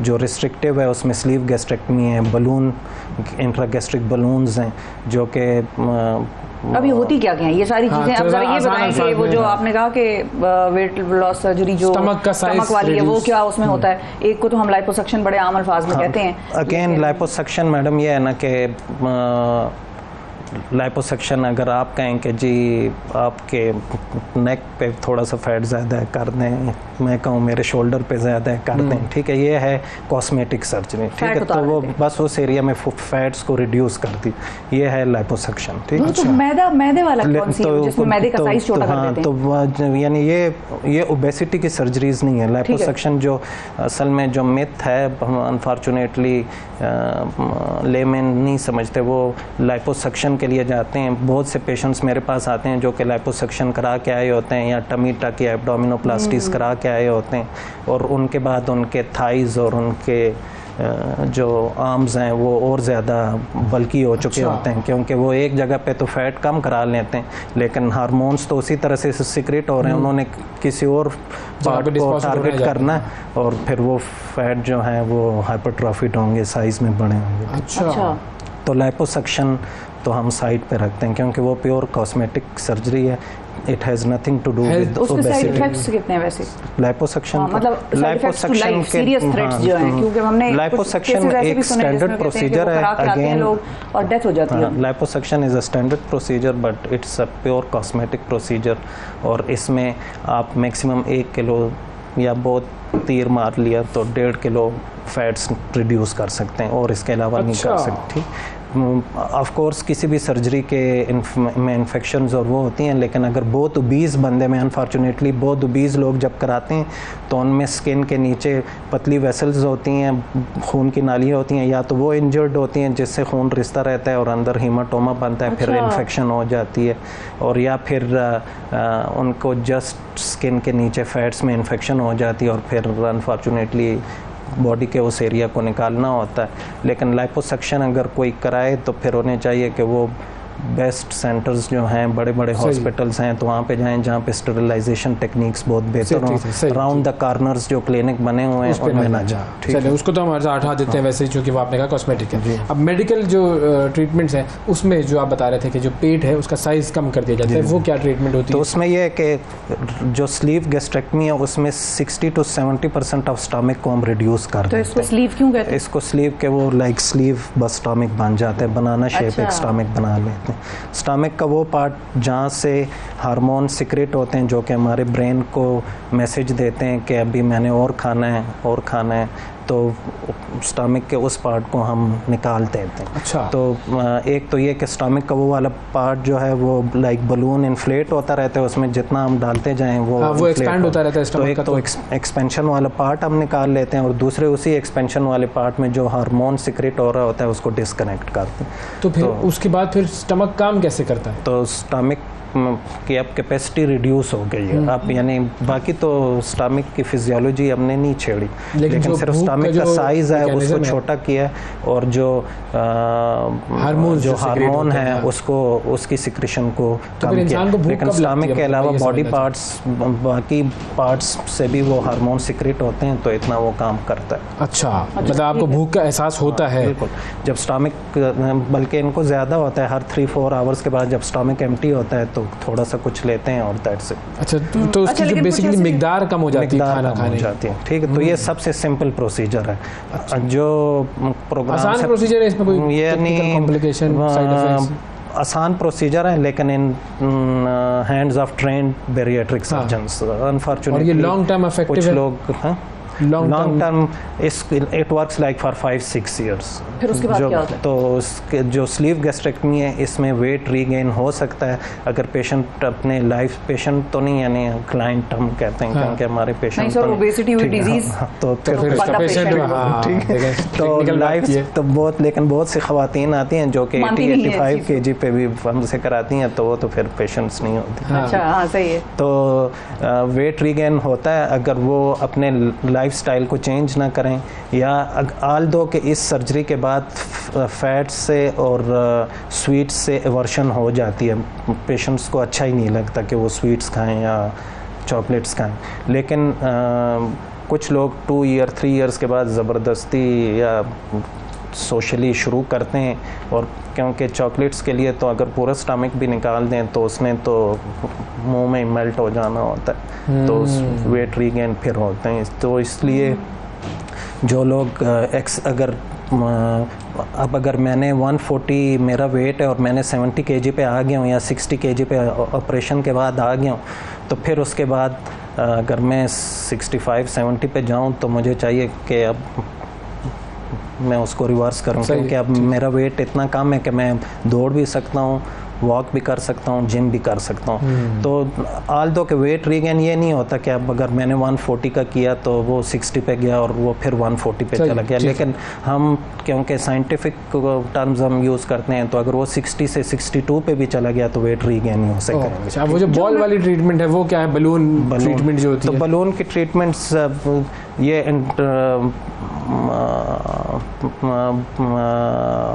अगर टीवी पे मैं कहना चाहूँ तो क्या लेकिन ये है कि ये इंडस्ट्री ड्रिवन चीज़ें, अच्छा, तो ठीक है, प्रॉफिट के लिए with passage of time different किस्म की चीज़ें आती हैं और विद पैसेज ऑफ टाइम ये फेड आउट होती जाएंगी, ठीक है। लेकिन बलून ट्रीटमेंट आल दो कि ये FDA अप्रूव्ड है, डिफरेंट किस्म के बलून्स हैं, लेकिन बलून डालने के लिए पेशेंट्स को हम कहते हैं कि ये ब्रिजिंग प्रोसीजर है, टेम्प्रेरी प्रोसीजर है, और it will cost 3-4 lakh rupees Pakistani setup पेट में बलून डाल देते हैं उससे, पेट में बलून डाल देते हैं, लेकिन इसके बाद सर्जरी की ज़रूरत होगी, ये नहीं कि इसके बाद सर्जरी की ज़रूरत नहीं होगी। तो जो और कुछ लोग अनफॉर्चुनेटली 2 ईयर्स के लिए बलून डालते हैं। मेरे एक ही पेशेंट में सर्जरी में कॉम्प्लिकेशन हुई जिसने बैंकॉक में कहीं 2 साल के लिए बलून डाला हुआ था, फिर उसने ना कोई फॉलोअप किया उधर, ना कोई उन डॉक्टर ने कोई फॉलोअप किया, और वो बलून की वजह से उसका स्टमक इतना थिक हो गया कि जब स्टेपलर भी उस पर फायर किया तो वो लीक कर गया। तो यानी लाइफ टाइम में मेरा एक ही लीक हुआ है इस सर्जरी में। आल दो के अल्लाह का शुक्र है कि वो बग़ैर सर्जरी के ठीक हो गया, लेकिन उसने स्टमक को, एक तो ये कि उसका स्टमक पूरा पेल्विस तक नीचे आया हुआ था। जब आप एक इन्फ्लेटेड बलून को स्टमक के अंदर रखेंगे, मेरे स्टमक अब इतना है, और उसमें रखेंगे तो वो वक्त के साथ साथ जब खाना भी जाएगा तो वो बड़ा होता वेट बढ़ जाएगा नीचे। और जब उस बलून को आप निकालेंगे तो फिर तो मेरा 5 रोटियों से भी काम नहीं चलेगा। तो ये पे ट्रीटमेंट, तो ये ब्रिजिंग थेरेपी है फॉर सर्जरी, या फिर ऐसे पेशेंट जिनको कोई मेडिकल डिजीजेज हैं, 80 या 85 ईयर्स एज है, या 14 साल 15 साल का बच्चा, उनको बलून रखने की जरूरत है अगर वेट लॉस के साथ कोई प्रॉब्लम ना हो। उनको स्लीप एपनिया हो रहा है, रात को सो नहीं सकते वेट की वजह से, या उनको डायबिटीज अनकंट्रोल्ड है, तो उन चीज़ों में आप कर सकते हैं, otherwise it is not recommended. ठीक है। और कितना रिस्क होता है इन सारे प्रोसीजर में लाइफ को? क्योंकि बहुत मरतबा हमने ये भी केसेस सुने हैं कि डॉक्टर्स कहते हैं कि आपकी इम्यूनिटी इफेक्ट होगी इससे, तो आप खुद को आइसोलेटेड रखें, ज़रा एहतियात से खाएं, बाहर का खाना मत खाएं। और कुछ ऐसे भी होते हैं जो कहते हैं कि हम थोड़ा सा खाते थे तो हमें उल्टी आने लग जाती थी, या वो हाजमा हमारा ख़राब हो गया, और फिर इवेंचुअली उन बहुत सारे ऐसे लोग हैं जिनकी डेथ भी हो जाती है। तो एक तो ये कि इनको प्रोग्राम डाइट्स पे हम रखते हैं कि फर्स्ट फेज़ में क्लियर लिक्विड्स पे, अब यानी कल मैंने जो ऑपरेट किया, अभी मैंने सुबह डिस्चार्ज किया उसे, तो अब वो 1 वीक के लिए क्लियर लिक्विड्स पे रहेगा, फिर नेक्स्ट वीक के लिए थिक लिक्विड्स पे रहेगा, फिर उसके बाद वो सॉफ्ट डाइट्स और फिर रेगुलर डाइट्स पे जाएगा। तो एक तो फिर बाकी उनको हम बताते हैं कि फ्रीक्वेंट्स मील लें, लेकिन शॉर्ट स्मॉल मील्स, सर्विंग बहुत छोटी होनी चाहिए। बाकी दूसरा आपने क्या कहा? इम्यूनिटी। हाँ, इम्यूनिटी का इससे कोई ताल्लुक नहीं है, ठीक। या जितना फैट होगा, अब वो पिक्चर्स में शेयर नहीं कर सकता पेशेंट्स की, लेकिन उनकी क्वालिटी ऑफ लाइफ इम्प्रूव होती है। अगर एक पेशेंट, पहले बहुत से पेशेंट ऐसे होते हैं जो लेट के खाना खाते हैं, उनका पेट इतना बड़ा होता है कि हाथ भी नहीं पहुंच रहा होता, ठीक है, तो वो यूं करके खाते। अब जब उसने 100 किलो वज़न कम किया या 80 किलो वज़न कम किया ऑपरेशन के बाद, तो वो उसकी सारी क्वालिटी ऑफ लाइफ, उसका नहाना धोना सब कुछ जो है वो वापस आ जाए।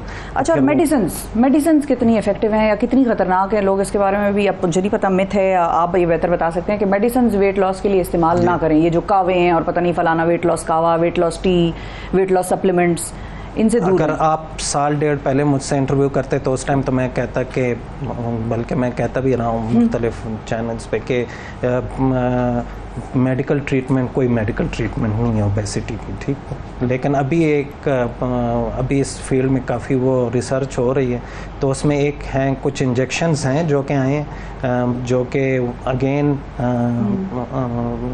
GLP-1 एनालॉग हार्मोन है, GLP-1 एक हार्मोन होता है, उसके एनालॉग्स हैं। तो वो इंजेक्शन आते हैं जो कि अगेन उन लोगों को दिए जाते हैं, या तो वो सर्जरी के लिए फ़िट ना हो, या वो जस्ट डायबिटिक हों और बॉर्डर लाइन पे ओवरवेट हों और डायबिटिक हों, तो उनमें देने की अभी सर्जरी उनके लिए रिकमेंडेड नहीं। और या फिर ऐसे पेशेंट, जो अब मेरे कुछ पेशेंट होते हैं जो 200 kg के या 190 kg के होते हैं, तो उनको मैं 3-4 हफ्ते के लिए देता हूँ इंजेक्शन्स के, वो 10-12 किलो वज़न कम कर लें, तो उससे कोई ख़ास फ़र्क मुझे नहीं पड़ता, लेकिन एक्सेस में आसानी होती है, इंट्रा एब्डोमिनली उनके फैट्स कम हो जाते हैं और सर्जरी ईजी हो जाती है। आखिरी सवाल, बड़ा अहम सवाल, पाकिस्तान की पूरी कौम आपको सुन रही है इस वक्त। एक चीज़ होती है जिसको कहते हैं तोंद। भाई मैंने बड़े पतले पतले लोग भी देखे जिनकी तोंद डेवलप हो जाती है, इसको ख़त्म करने का कोई तरीका? तो तोंद को ख़त्म करने का तरीका वही है कि बस डाइट पे मेनली कार्ब्स को अवॉइड। मेडिकली ख़त्म नहीं हो सकती कि तो कोई सर्जिकली आपको तरीका बता दिया कि ख़त्म हो सकता। नाजरीन, तोंद के भी इलाज मौजूद है, लेकिन सबसे अहम रिकमेंडेड इलाज है एक्सरसाइज और डाइट। थैंक यू सर, बहुत शुक्रिया सर साहब, वक्त दिया आपने। नाजरीन, वक्फा लेते हैं, वक्फे के बाद दोबारा हाजिर होंगे। सुबह सवेरे पाकिस्तान। वेलकम बैक जी। माहौलियाती तब्दीली से हम सब की ज़िंदगियाँ मुतासिर हो रही है और इस मसले से निपटने के लिए world wild life fund WWF एक बड़ा और अहम आलमी इदारा है। WWF के मिशन को अगर सादा अल्फाज में बयान किया जाए तो ये इदारा कुर्रा अर्ज़ को उसकी असल हालत में लौटाने की कोशिश कर रहा है। पाकिस्तानियों के लिए फ़ख्र की बात यह है कि 1 जुलाई को इस इदारे की सदारत एक पाकिस्तानी शख्सियत के सुपर्द की गई है। ये शख्सियत लम्स के साबिक वाइस चांसलर आदिल नजम साहब हैं, जो कि आजकल बॉस्टन यूनिवर्सिटी में प्रोफेसर भी हैं और 2010 में सितारा इम्तियाज़ भी मिल चुका है। WWF के मकासद क्या हैं और आदिल साहब यहाँ पर आकर क्या काम करेंगे, कैसे कुर्रा अर्ज़ को उसकी असली हालत में वापस लेकर आएंगे, उनसे बात करते हैं। अस्सलाम वालेकुम सर। अस्सलाम वालेकुम जी। अस्सलाम वालेकुम, good to be back with you. Sir ये इल्म से पॉलिटिक्स से तो आपका इंटरेस्ट हमें पता ही था, पॉलिटिक्स से, फॉरेन अफेयर्स से जी, वर्ल्ड वाइल्ड लाइफ फंड, ये जानवर, ये नेचर, इसमें भी आपके इंटरेस्ट हैं? वैसे ये वाइल्ड लाइफ और पॉलिटिक्स में ज़्यादा फ़र्क होता भी नहीं है, लेकिन मजाक को अगर आप अलग भी रख लें तो हमारे जो कुर्रा अर्ज़ का जो आपने जिस तरह बयान किया कि जो मकसद भी है WWF का और जो मेरा सारी ज़िंदगी का काम जो है वो क्लाइमेट चेंज और माहौलियात के हवाले से है, उसका पॉलिटिक्स से बहुत गहरा ताल्लुक है। क्योंकि जो मसाइल हम देख रहे हैं वो ऐसा नहीं है कि सिर्फ नेचर में हो रहे हैं या सिर्फ माहौल में हो रहे हैं। उनका जो ताल्लुक है वो तो हमारी ज़िंदगी से है और हमारे उन फैसलों से है जो या हम खुद लेते हैं या सियासत हमारे लिए लेती है।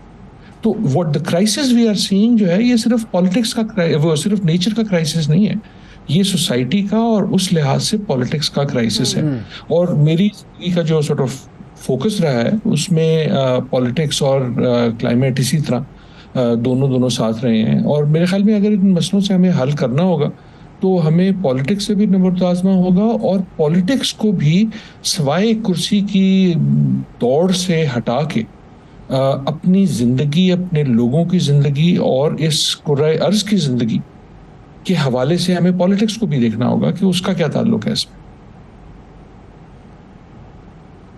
बिल्कुल। अच्छा, मेरी जिंदगी से भी आपके WWF का बड़ा गहरा ताल्लुक है। मेरी जिंदगी की पहली इंटर्नशिप WWF की थी और उसमें मैंने जो एक चीज रियलाइज की और नोट की, क्योंकि जाहिर है हम स्टूडेंट्स थे उस वक्त, अब हमें जाहिर है इस चीज़ की अवेयरनेस कि एनवायरनमेंट किस तरह से और कितनी इंपॉर्टेंट है हमारी ज़िंदगी और आने वाली जनरेशंस के लिए, इसका अंदाज़ा हमें तब हुआ जब हमने ज्वाइन किया इस ऑर्गेनाइजेशन को बतौर इंटर्न्स। और हमें ये लोग पहली दफ़ा लेकर गए, पहला दिन था हमारा, हमने सोचा पता नहीं क्या काम कराएंगे क्या कराएंगे, ये ले गए हमें वही ट्रेल पे और इन्होंने कहा कि आओ ना जरा ट्रेल पे देखो कि यहाँ पर हो क्या रहा है और हम क्या कर रहे हैं नेचुरल हैबिटेट ऑफ बहुत सारी बर्ड्स एंड बहुत सारी जो हमारी जानवर हैं उनके साथ, चरिंद परिंद के साथ। तो अब वाइल्ड लाइफ फंड जो ये WWF का इदारा है, ये आपकी नज़र में है क्या और ये करना क्या चाहता है, कैसे प्रिजर्व? ये तो आपने बड़ी ज़बरदस्त बात की, ये तो बड़ी ज़बरदस्त बात की आपने, and thank you so much for sharing this story. असल में जो आपने अपनी कहानी सुनाई ये ही कहानी है WWF की, जो जब शुरू हुआ था तो उसका नाम दुनिया भर में वर्ल्ड वाइल्ड लाइफ फंड था। अब इसका ऑफिशियल नाम जो है world wide fund for nature है।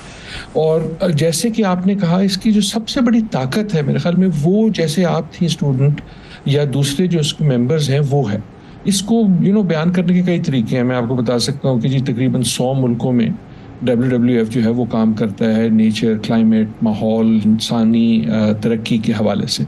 मैं आपको बता सकता हूँ कि तकरीबन $1 बिलियन सालाना जो है वो ये ख़र्च करता है अपने मुख्तलिफ प्रोजेक्ट्स में इन तमाम मुल्कों में। मैं बता सकता हूँ कि जी 40 से तकरीबन 50 ममालिक ऐसे हैं जिसमें दफ्तर हैं, जिसमें पाकिस्तान भी शामिल है और पाकिस्तान में अब इसका 60वां साल जा रहा है। तो ये कई चीज़ें बता सकता हूँ, लेकिन सबसे अहम चीज़ जो है इसका हवाला ये है कि 6 मिलियन मेंबर्स हैं इसके, जैसे आप थी या हैं, और वो इसकी असली कुव्वत हैं और वो ही इसका असली मकसद है। मकसद ही ये है कि इस नॉट ओनली क्राइसिस को, लेकिन हमें अपने आप को नेचर के हवाले से हम कैसे पहचानते हैं, कि ये तयन पहले तो कर लेना कि हम खुद जो हैं हम माहौल का एक हिस्सा हैं। जिस तरह दूसरी स्पीसीज हैं वैसे ही हमारी स्पीसीज हैं। हमारी स्पीसीज जो हैं उसकी अहमियत इसलिए हो गई है कि इर्तिका के अमल में हमारे पास ऐसी कुव्वत आ गई, इतनी ज़्यादा कुव्वत आ गई जिससे बहुत फ़ायदे भी हुए। उसको हम तरक्की कहते हैं, उसको हम साइंस कहते हैं, उसको हम वेल्थ कहते हैं। लेकिन उसका एक दूसरा पहलू ये है कि हमारे पास इस कुर्रे अर्ज़ की शक्ल बदलने की ताकत है कि ना सिर्फ हम दरख्त काट सकते हैं, हम जंगल का जंगल काट सकते हैं, ना सिर्फ हम अपने माहौल को थोड़ा सा तब्दील कर सकते हैं, हम इतना तब्दील कर सकते हैं कि दूसरी स्पीसीज जो हैं उनका जीना जो है ना सिर्फ मुहाल हो जाए बल्कि वो एक्सटिंक्ट हो जाए। अब तो यहाँ तक कि ना सिर्फ हम जो है अपने आसपास की आलूदगी पैदा कर सकते हैं, लेकिन उस आलूदगी की वजह से पूरे प्लानिटरी जो सिस्टम है उसको तहस नहस कर सकते हैं, जिसको हम क्लाइमेट चेंज कहते हैं। तो बेसिकली WWF आप कह लें, तहस नहस हमने मेरे ख्याल में कर दिया है, तो कर दिया जी जी, हमने तहस नहस कर दिया है। अब हम क्या वापस आ सकते हैं? मतलब is there a way back? I think there is always a way back, लेकिन जितनी आप देर करेंगे उतना मुश्किल हो जाएगा ना। तो आई एम एन ऑप्टिमिस्ट। हमारे पास एज अ स्पीसीज हमारे पास नॉलेज तो बहुत है, लेकिन अगर कोई और हमें किसी और सियारे से देख रहा हो आपका शो या आज, तो वो कहेगा यार ये बड़े अजीब लोग हैं, इनके पास इतनी दौलत है जो इस कायनात की तारीख में किसी के पास नहीं, इनके पास इतनी टेक्नोलॉजी है जो इस कायनात की तारीख में किसी के पास नहीं थी, इनके पास इतना खाना है, फूड है कि किसी को भूखा नहीं मरना चाहिए, लेकिन लोग मरते हैं, लेकिन लोग गरीब हैं, लेकिन माहौल खराब कर रहे हैं। तो वो थोड़ा सा हंसेगा भी, थोड़ा सा सोचेगा भी कि यार ये बड़ी अजीब मखलूक है कि इनकी जो नॉलेज की वैल्यू जो लेवल है वो तो आसमान को छू रहा है, लेकिन जो इनका विजडम है, राइट, एक तो है ना कि आपको जुगाड़ लगाना आता है, लेकिन एक जो असली जहानत है, जो विजडम है, कि हम ना सिर्फ अपनी लेकिन अपनी आइंदा जो जनरेशंस हैं उनका भी सोचें, ना सिर्फ अपना लेकिन जो हमारा माहौल है। क्योंकि देखिए जब माहौल का मसला आता है, अगर मुझे एक इजाजत दें, माहौल का मसला आता है तो हम ये नहीं है कि हमने माहौल बचा लेना है, या हमने हाथी को बचा लेना है, या हमने पैंडा को बचा लेना है, या हमने मछली को बचा लेना है। जरूर बचाना है, लेकिन क्यों बचाना? इसलिए कि उनकी बका में आपकी बका है। और क्लाइमेट हमें यही सिखाता है कि देखिए दुनिया को कुछ नहीं होगा अगर हम नहीं होंगे ना यहाँ, तो ये हमसे पहले भी ठीक थी, हमारे बाद भी ठीक रहेगी। ये मसला जो है ये कुछ स्पीसीज प्लेनेट तो रहेगा किसी, बिल्कुल, ये हमारी बका का मसला है। ये सिर्फ बाकी चीजों का हमें फिक्र इसलिए करना चाहिए कि अगर आप नहीं करेंगे तो खमियाजा आप और मैं भुगतेंगे। तो करने के काम क्या है? WWF क्या कर रहा है और हमें क्या करना चाहिए? वो जो आपने कहा 6 मिलियन मेंबर्स हैं, बल्कि 6 मिलियन एक कर लें, मुझे भी शामिल कर दें, मैं भी इसमें शामिल होता हूँ। तो करने के काम क्या है एज एन इंडिविजुअल मेरे? हाँ देखिए, पहला तो ये है कि एक छोटी सी मुझे इश्तिहार की इजाजत है। WWF पाकिस्तान जो अच्छा काम कर रहा है उसको तो जाके देखें ना, उनकी वेबसाइट देखें, उनके जो प्रोजेक्ट्स हैं पूरे पाकिस्तान में हैं, आपके ग्लेशियर से लेकर कराची के साहिल तक। आई थिंक जो जबरदस्त एग्जाम्पल भी दी गई उससे ये है कि individuals can make a difference. आप और मैं फ़र्क कर सकते हैं, यकीनन हुकूमतें कर सकती हैं, यकीनन बड़े ममालिकों को करना चाहिए, यकीनन यूनाइटेड नेशंस को करना चाहिए, यकीनन WWF को करना चाहिए। लेकिन एक लिहाज से मेरे ख्याल में ये WWF का एक ख़ास बात यह है कि वो आपको मुझे एज इंडिविजुअल्स एक मौका मुहैया करता है कि हम कुछ ना कुछ कर लें। मसलन उस ट्रेल पे जब अगर आप गई या अब जो जाएं, अगर कल आप जाएं, अगर आप कूड़ा देखती हैं तो उठा के उसको साइड पर डाल दें। अगर किसी को कूड़ा करते हुए देखती हैं तो उसको हम बता दें कि यार ये अच्छा काम नहीं है, ये आपको लेकिन आप छोटी चीज से स्टार्ट करें। अच्छा, लेकिन सिर्फ छोटी चीज पे रहने की बात नहीं है। आप कराची के जो साइलों पे जो मैंग्रोव्स हैं, जो एक तरह से पाकिस्तान का पूरा वाटर सिस्टम को रेगुलेट करते हैं, उसमें जो हम तबाही कर रहे हैं, वो अगर हम एज इंडिविजुअल्स कम कर सकें। हम अगर लाहौर में रहते हैं और हमारा मसला जो है वो लाहौर की स्मॉग का है, तो क्या हम ये फैसला कर सकते हैं कि हमारी जो गाड़ी है उसकी पोल्यूशन क्या है, हमारी आलूदगी क्या है? अगेन, इन सारी बातों का ये मकसद नहीं है कि हम भूल जाएं कि कौमों ने क्या करना है और मुल्कों ने क्या करना है, हुकूमतों ने क्या करना है। उन पे प्रेशर डालना यकीनन ज़रूरी है, लेकिन हम अपनी आमाल से, आपके शो ने, बाकी शोज ने बहुत ज़बरदस्त काम किया जब हमने देखा कि जूज में पाकिस्तान के जो जानवरों के साथ जो सलूक होता है, उसको एक तरह से इंसानी नज़र से अपने आप को खुद एक स्पीसीज समझ के सोचना, वो जो प्रेशर है वो हर माँ बाप का फ़र्ज़ है, हर बच्चे का फ़र्ज़ है कि ना सिर्फ उस पर आवाज़ उठाए, क्योंकि जब हम आवाज़ उठाएंगे तो हम अपने सियासतदानों को, हम यूनाइटेड नेशंस को मजबूर करेंगे, क्योंकि वो ये समझ जाएंगे कि जनाब इनको इसकी फ़िक्र है। सो करने को बहुत कुछ है। मुख्तसर ये कि आप अपने इर्द गिर्द देखें और ये सोचें कि मैं क्या कर सकता। पहला कदम जो है वो मैं से शुरू होना चाहिए। Responsibility begins with the letter I. बिल्कुल बिल्कुल सही है। अच्छा, अब पहले तो मैं से शुरू हो गई, अब जरा बड़े पैमाने पर उसको लेकर आते हैं। हम पाकिस्तान की बात करें तो माइक्रो से जरा मैक्रो लेवल पर आते हैं कि पाकिस्तान में लोगों की उस तरह की अंडरस्टैंडिंग क्लाइमेट चेंज के हवाले से डेवलप नहीं है, इदारों की भी जो फ्लड्स में और इस तरह के उसमें रेस्क्यू ऑपरेशंस करते हैं, और इंडिविजुअल्स में पॉलिटिशियंस की या डिसीजन मेकर्स की भी। उसको बेहतर बनाने के लिए जाहिर है हम वर्कशॉप्स करा सकते हैं, कॉन्फ्रेंसेस करा सकते हैं, बात हो सकती है, स्कूलों में बच्चों की एक्टिविटीज करा सकते हैं, लेकिन जो इम्प्लीमेंटेशन है, बेशक चले समझ भी लिया सियासतदानों ने इसकी क्रूशल जो वैल्यू है और कितना मैग्नीट्यूड है और कैसे ये पाकिस्तान को हिट कर सकता है, ये समझ भी गए, तो उन चीजों की इम्प्लीमेंटेशन में बड़ा टाइम लगता है। मिसाल के तौर पर हर हुकूमत इस मुल्क में आती है और हर कुछ अरसे बाद प्लास्टिक पर बैन लगता है, प्लास्टिक के थैले, प्लास्टिक के शॉपर्स। अब अगली हुकूमत फिर आएगी और वो प्लास्टिक के शॉपर्स पर बैन लगाएगी। बैन लगा हुआ है, लेजिस्लेशन हुई हुई है, लेकिन इस्तेमाल कर रहे हैं हम। तो इन प्रॉब्लम्स का क्या करें जो हमारी स्ट्रक्चरल ऑपरेशनल प्रॉब्लम्स हैं? मेरे ख्याल में अगेन पहले तो आवाज उठाएं, ताकि देखें हुकूमतें जो होती हैं और सियासतदान सारी दुनिया के एक तरह से एक ही होते हैं। यहाँ का खंबा वैसा, यहाँ का ढोल वैसा ही गोल। वो जब देखते हैं ना कि लोग किसी चीज पे सीरियसली लेते हैं तो वो काम करना शुरू कर देते हैं, राइट? तो मैं उनको बरी नहीं कर रहा, लेकिन जब उनको समझ आ जाएगी ना कि आप सीरियस हैं इस पे, तो आप देखेंगे कि वो भी सीरियस होना शुरू हो जाएंगे। पहला तो ये। लेकिन एक चीज जो बहुत अहम है वो ये कि हमें खुसूसन क्लाइमेट के हवाले से जो आपने जिक्र किया, लेकिन माहौल के हवाले से, कंजर्वेशन के हवाले से जनरली हमें इसको अपना मसला समझना चाहिए। मुझे माजरत के साथ कहना पड़ता है कि हम अभी तक समझते हैं कि किसी और का मसला, कि हम सिर्फ विक्टिमहुड है। यकीनन ये सच है कि जो एमिशंस हैं वो बड़े मुल्कों की, इंडस्ट्रियल मुल्कों की बहुत ज्यादा है, उसमें हमारा उतना लेना देना नहीं है। लेकिन यार हमारे लोगों की बका तो हमारा फर्ज है ना। अगर किसी को कराची में बीमारी हो रही है वो तो मेरा मसला है ना, बिल्कुल, वो चाहे वो अमेरिका ने पैदा किया। सो गवर्नमेंट के लिहाज से हमें इसको पाकिस्तानाइज करना चाहिए। मेरे ख्याल में एक तरह से हमारे जैसे मुल्कों में एक मसला ये होता है कि जब हम सोचते हैं ना कि सिर्फ बात ये होती है कि ये किसी और का पैदा किया हुआ मसला है, तो हम अपने आप को बरी ज़िम्मा कर देते हैं। यार यकीनन जो है क्लाइमेट चेंज, लेट्स से कि पाकिस्तान का उसमें कोई भी हाथ नहीं है, हालांकि ऐसा है नहीं। हमारे अमीर जो हैं वो वैसी पोल्यूशन करते हैं जैसे बाहर के अमीर करते हैं। हाँ। जब हम जस्टिस की बात करते हैं तो सिर्फ अमीर मुल्क की बात नहीं है, वो बड़ी गाड़ी छोटी गाड़ी की बात है। लेकिन कराची में अब हीट वेव का एक सीजन आने वाला है, राइट? उसमें लोग मरेंगे, उसमें दरख्त लगाना तो हमारा अपना काम है ना।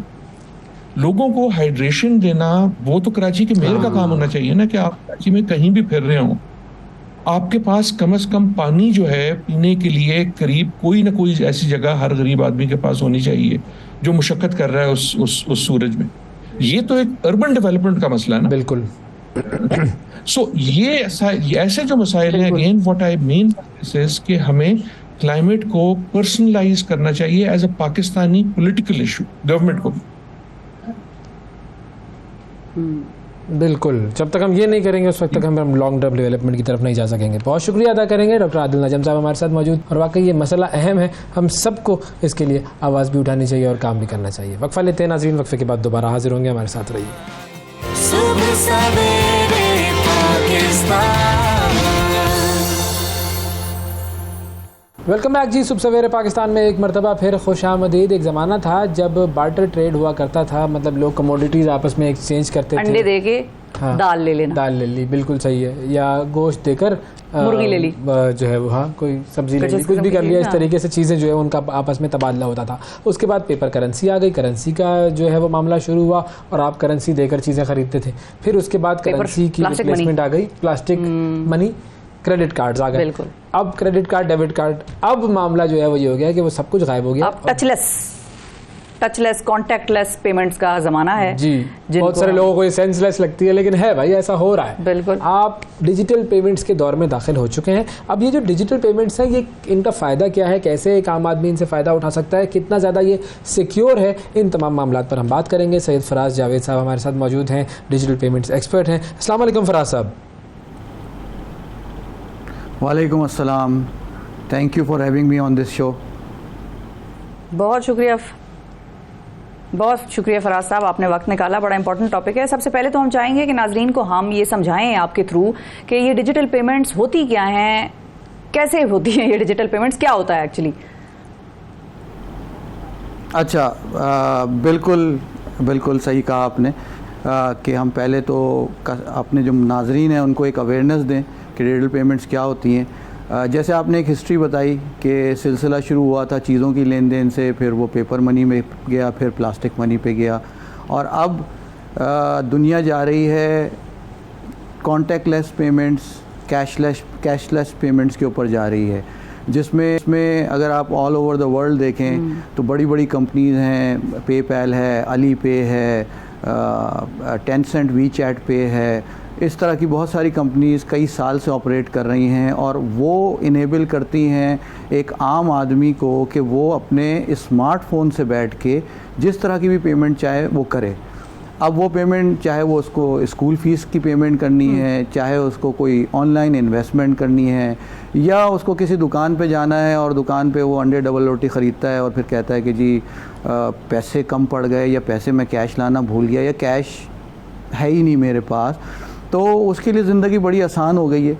वो वहाँ जाता है दुकान पे, अपना मोबाइल निकालता है, सामने QR कोड लगा हुआ होता है, उसको वो स्कैन करे और उसको पे कर दे। आजकल कुछ डिजिटल पेमेंट कंपनीज इसको मार्केट भी कर रही हैं, जिसमें आप देखते हैं कि जो भी आम आदमी है वो किसी भी जगह जा सकता है, या फ्रॉम देयर होम और ऑफिसेज़ वो अपनी मोबाइल ऐप्स को यूज़ करते हुए डिजिटल पेमेंट्स कर सकते हैं। तो ये अब वो दौर है जहाँ पे आपको अपने साथ कुछ भी कैरी करने की ज़रूरत नहीं है।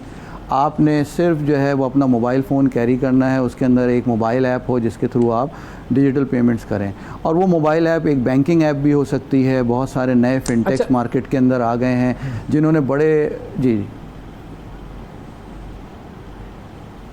मैं बेसिकली इसी पर आना चाह रहा था कि एक तो बैंकिंग ऐप्स होती हैं, आपने अपने बैंक में अकाउंट खुलवाया और उस बैंक की जो है वो आपने ऐप डाउनलोड कर ली, और उस ऐप से आप अपने मुख्तलिफ काम कर रहे हैं, जैसे बिल भरना या बच्चों की फ़ीस वगैरह देना, और किसी को आपने पैसे ट्रांसफ़र करने हो तो वो भी हो जाता है। अच्छा, कुछ ऐसे ऐप्स होती हैं जो कि बैंकिंग ऐप्स नहीं होती हैं, लेकिन वो सिर्फ़ और सिर्फ पेमेंट्स के लिए इस्तेमाल हो रही होती हैं, तो ये दोनों को हम डिजिटल पेमेंट्स का मैकेनिज़्म कहेंगे, या कोई एक इसमें से डिजिटल पेमेंट का मैकेनिज़्म कहलाएगा? अच्छा देखिए, डिजिटल पेमेंट्स के तो दोनों मैकेनिज़्म हैं। डिजिटल पेमेंट्स का अगर आप एक सिर्फ मीनिंग पे जाएं, लिटरल मीनिंग पे जाएं, तो मैं पेमेंट्स को डिजिटली किसी भी प्लेटफॉर्म से किसी भी मैकेनिज़्म को यूज़ करते हुए कर सकूं। अब आपने बड़ी अच्छी बात की कि एक तो बैंकिंग ऐप्स हैं। अब बैंकिंग ऐप्स में जब जाते हैं तो पहले आपको एक बैंक अकाउंट खुलवाना होता है, वो भी एक ज़माने में तो बहुत टायरिंग एफर्ट होता था कि आपको बैंक जाना होता था, फॉर्म्स भरने होते थे, यूटिलिटी बिल लगाना होता था, और ये सब चीज़ें करनी होती थी। उसके बाद जब ये नई कंपनीज़ आई, फिनटेक टाइप की जो कंपनीज़ थी, इन्होंने इस चीज़ को भी बहुत आसान कर दिया, और इसका एक बहुत बड़ा क्रेडिट जो है वो स्टेट बैंक ऑफ पाकिस्तान को भी जाता है कि उन्होंने ऐसी रेगुलेशंस निकाली जो इनेबल कर रही हैं एक आम आदमी को कि वो अपने घर से बैठ के और ऑफिस से बैठ के ऐप को डाउनलोड करे, ये जितनी भी पेमेंट कंपनीज़ हैं इनकी ऐप को डाउनलोड करे, अपना एक वॉलेट अकाउंट वहीं बैठ के कुछ मिनटों में वो बना ले, और फिर उसको वहीं से उन्हीं ऐप्स को यूज़ करते हुए अपग्रेड करे और पेमेंट्स करना शुरू कर दे। तो वो जो एक हैसल थी कि मैं अपने घर से निकलूँ या ऑफिस से निकलूँ और एक बैंक तक जाऊँ और वहाँ अपना अकाउंट खुलाऊँ। अच्छा, हम लोग जो कराची, लाहौर, इस्लामाबाद या अदर मेजर सिटीज़ में हैं उनके लिए तो शायद रिलेटिवली ये कुछ आसान हो, लेकिन अगर लोग जो रिमोट एरियाज़ में बैठे हुए हैं उनके लिए तो ये बहुत ही मुश्किल था कि वो बैंक तक जाएं, फिर उसमें आपके पास एक फ़ाइनेंशियल लिटरेसी भी हो कि मुझे फॉर्म में भरना क्या है। तो इन तमाम चीज़ों को जितने भी फिनटेक्स हैं, पेमेंट कंपनीज़ हैं, उन्होंने आसान किया है। वो आपसे CNIC की इन्फॉर्मेशन लेते हैं, कुछ और रेलिवेंट इन्फॉर्मेशन लेते हैं, और देयर एंड देन आपका वॉलेट अकाउंट खुल जाता है। उसकी सर्टेन लिमिट्स होती हैं जो वेरी करती हैं। तो अब ये आपका वॉलेट अकाउंट खुल तो जाता है आराम से, आपने अचानक से मतलब एक दिन बैठे बैठे आपने एक ऐप डाउनलोड की, उसके अंदर वो सारा सिलसिला हो गया, लेकिन ये सिक्योर कितना है? क्योंकि जब हम फिज़िकली बैंक में जाकर बैंक अकाउंट खोलते थे तो बैंक की एक KYC रिक्वायरमेंट होती थी, नो योर कस्टमर, कि वो है कौन, उसके पास पैसा कहाँ से आ रहा है। अब ये सारी रिक्वायरमेंट्स क्या ख़त्म हो गई हैं? नहीं, ये रिक्वायरमेंट्स आज भी हैं, और ये रिक्वायरमेंट्स बैक एंड पे हो रही होती हैं। जब भी आप अपना एक वॉलेट अकाउंट खोलते हैं तो मैंने आपको बताया ना, कुछ थोड़ा सा टाइम लगता है, बट वो दिन नहीं होते, वो कुछ घंटे होंगे, वो कुछ मिनट होंगे। वो जो थोड़ा सा टाइम है वो इसी पर्पस के लिए सर्व होता है कि आपने अपनी इन्फॉर्मेशन उस पेमेंट कंपनी को दे दी है डिजिटली। वो पेमेंट कंपनी बैक एंड पे उसकी KYC कर रही है, नो योर कस्टमर, ताकि आप जो कस्टमर आ रहा है उसको आप अंदाज़ा लगा सकें कि कस्टमर सही है या नहीं है, किसी ब्लैक लिस्टेड लिस्ट के अंदर तो नहीं है, अच्छा। इसका CNIC वैलिड है, प्रॉपर है। तो वो सारी वेरिफिकेशंस आज भी हो रही हैं। बट इसको स्पीड अप, जितनी भी नई फिनटेक कंपनीज़ हैं उन्होंने स्पीड अप इस तरह किया है कि उन्होंने अपने पूरे प्रोसेसेस को एजाइल कर लिया है। आपकी इंटीग्रेशन अब इस तरह की ऑर्गेनाइजेशन से होना शुरू हो गई है, जैसे नादरा है, तो आप अब API इंटीग्रेशंस कर सकते हैं उनके साथ। फिर बायोमेट्रिक का एक पूरा निज़ाम था जिसके लिए फिर आपको किसी बैंक में जाना होता था और उसके किसी काउंटर पे जाके जी बायोमेट्रिक लगाना होता था, या ब्रांचलेस बैंकिंग करते थे तो आपको एजेंट के पास जाके बायोमेट्रिक लगाना होता था। अब आज इन ऐप्स ने वो फीचर भी इनेबल कर दिया है कि आप इन ऐप बायोमेट्रिक कर सकते हैं और उसकी वेरिफिकेशन भी नादरा से रियल टाइम हो जाती है। तो चीज़ें स्पीड अप हो गई, कन्वीनियंस कस्टमर तो ये वॉलेट अकाउंट जो आपका है और स्पेशली वो जो क्या आपके बैंक अकाउंट से ही कनेक्टेड होता है? उसमें पैसे कहाँ से आप डिपॉजिट करेंगे वॉलेट अकाउंट में, कहाँ से, मतलब ये मैकेनिज्म जरा समझाएं कि आपने एप्पल वॉलेट है मिसाल के तौर पे, तो ये आपके bank accounts, credit cards, debit cards, इनसे तो ये कनेक्टेड हो गई। जी। तो वॉलेट अकाउंट बेसिकली जो वॉलेट अकाउंट है वो भी एक नेचर, एक अकाउंट की ही नेचर है विद सर्टेन लिमिट्स। वो किसी भी पीछे आपका कोई बैंक अकाउंट से कनेक्ट नहीं होगा, वो वॉलेट अकाउंट एक इंडिपेंडेंट अकाउंट होगा। अच्छा, अब उसमें पैसे कैसे डालने? वॉलेट अकाउंट तो बन गया, ज़ीरो बैलेंस के साथ है, तो अब आपके पास बहुत सारे मैकेनिज़्म आज इन ऐप्स ने अवेलेबल कर दिया है। कुछ ऐप्स ने आपको बैंक्स जो हैं वो अवेलेबल कर दिए हैं विद इन देयर ऐप, तो आप वहीं से बैठें और अगर आपके पास कोई और बैंक अकाउंट है तो वहाँ से पैसे लोड कर लें। फिर इसके अलावा अगर आपके पास कोई बैंक अकाउंट नहीं है तो आप किसी भी बैंक ब्रांच में जाके अपना वॉलेट टॉप अप करा सकते हैं। इस तरह के भी मैकेनिज़म्स इन्होंने इस तरह की तमाम कंपनीज़ ने बिल्ड किया है, पूरा एक इकोसिस्टम बनाया है ताकि मेरे लिए आसानी हो, मैं अपनी करीब तरीन ब्रांच में जाऊं और वहां पे ट्रांसफ़र कर दूं, मैं चेक डिपॉजिट करूं और वो मेरे वॉलेट के अंदर पैसे आ जाएं। सही है, लेकिन इस ट्रांजैक्शन में एक एडेड स्टेप है, मेरी जो बैंकिंग ऐप है, ऑनलाइन ऐप, उससे मैं पेमेंट कर सकती हूँ, मैं हर इदारे को भी भेज सकती हूँ। मैं अगले बंदे का रिटेल आउटलेट पे खड़ी हूँ और मैंने कोई पेमेंट करनी है, कैश नहीं है मेरे पास, मैं उससे कहूँगी अपना अकाउंट नंबर दे दे, मैं आपको ट्रांसफर कर देती हूँ। तो मैं पहले इस ऐप से उस वॉलेट अकाउंट में पैसे भेजूँ, फिर उधर से मैं आगे पेमेंट करूँ। तो ये एडेड एक स्टेप नहीं है जो हमने ट्रांजेक्शन के दौरान ऐड कर लिया। मतलब आप कह रही हैं कि बेसिकली उस बैंक की ऐप की जगह मुझे नई ऐप इस्तेमाल करनी पड़ रही है। पहले बैंक की ऐप इस्तेमाल करूंगी ताकि मैं उसमें पैसे भिजवाऊं और फिर उस ऐप को इस्तेमाल करूंगी अगले को पैसे भेजने के लिए। तो एक मतलब मेरा टाइम कंज्यूम हो रहा है। आप ना करें, मैं तरीका बताता हूँ इसका। आपको मैं एक वॉलेट अकाउंट नंबर देता हूँ, उसमें आप थोड़े पैसे ट्रांसफर करें, फिर मैं आपको बताता हूँ कैसे उसका हल होगा। सही, ऐसा हल करके दूंगा आपको। नहीं, आप मैं पहला तो इनकन्वीनियंस है मेरी और एक टाइम कंज्यूमिंग एक एक्सरसाइज है। मतलब पेमेंट तो हो रही है ना, वो तो बैंक अकाउंट की ऐप से भी हो रही है और इससे भी हो रही है, तो फिर मैं इससे क्यों करूं जब उससे हो रही है तो। अच्छा देखें, एक बड़ी इंपॉर्टेंट चीज़, दो इंपॉर्टेंट चीज़ आप यहाँ नोट करें। एक तो ये है कि जो इस तरह के प्लेयर्स हैं जो एजिलिटी लेके आ रहे हैं, जो स्पीड लेके आ रहे हैं, वो बैंक्स को और उनके अकाउंट्स को इनेबल कर रहे हैं अपनी ऐप में ताकि आप वहीं से लोड कर लें। तो आपकी एक तो वो एक कन्वीनियंस बढ़ गई। दूसरी बात, आपने आज कहा कि मैं अगर कहीं जाती हूँ और मैं वहाँ कहती हूँ सामने वाले को कि मुझे मेरे अकाउंट में पैसे भेज दो या अपना अकाउंट बता दो, मैं वहाँ पैसे भेज देती हूँ यूजिंग बैंकिंग ऐप। आज मैं आपसे पूछता हूँ या ओवैस साहब से पूछता हूँ कि मुझे अपना बैंक अकाउंट नंबर ज़रा बता दीजिए, तो शायद ही अगर हम मासेस में जाएं तो किसी को 14 डिजिट्स का या 19 डिजिट्स का अपना अकाउंट नंबर याद हो। बट जब आप वॉलेट प्लेयर्स के पास जाते हैं, या अभी एक स्टेट बैंक पूरा एक पेमेंट मैकेनिज्म रास्त का लेके आ गया है, तो वहाँ पे सिंपली मैं अपना मोबाइल नंबर बताता हूँ, पैसे मेरे पास भी आ जाते हैं। और अगर मुझे सामने वाले के वॉलेट में पैसे भेजने हैं या उसके अकाउंट में पैसे भेजने हैं तो मैं मोबाइल नंबर बताऊँगा। तो ये भी एक, देखिए, ये पूरा जर्नी है from difficult processes to simpler processes. फिर एक बहुत बड़ी मार्केट आज अनटैप बैठी हुई है। यंग लड़के लड़कियां हैं जो यूनिवर्सिटीज़ में पढ़ रहे हैं या फ्रेश ग्रेजुएट्स हैं, वो इस हैसल में नहीं पढ़ना चाहते कि मैं किसी बैंक में जाऊं और अकाउंट खुलवा लूं।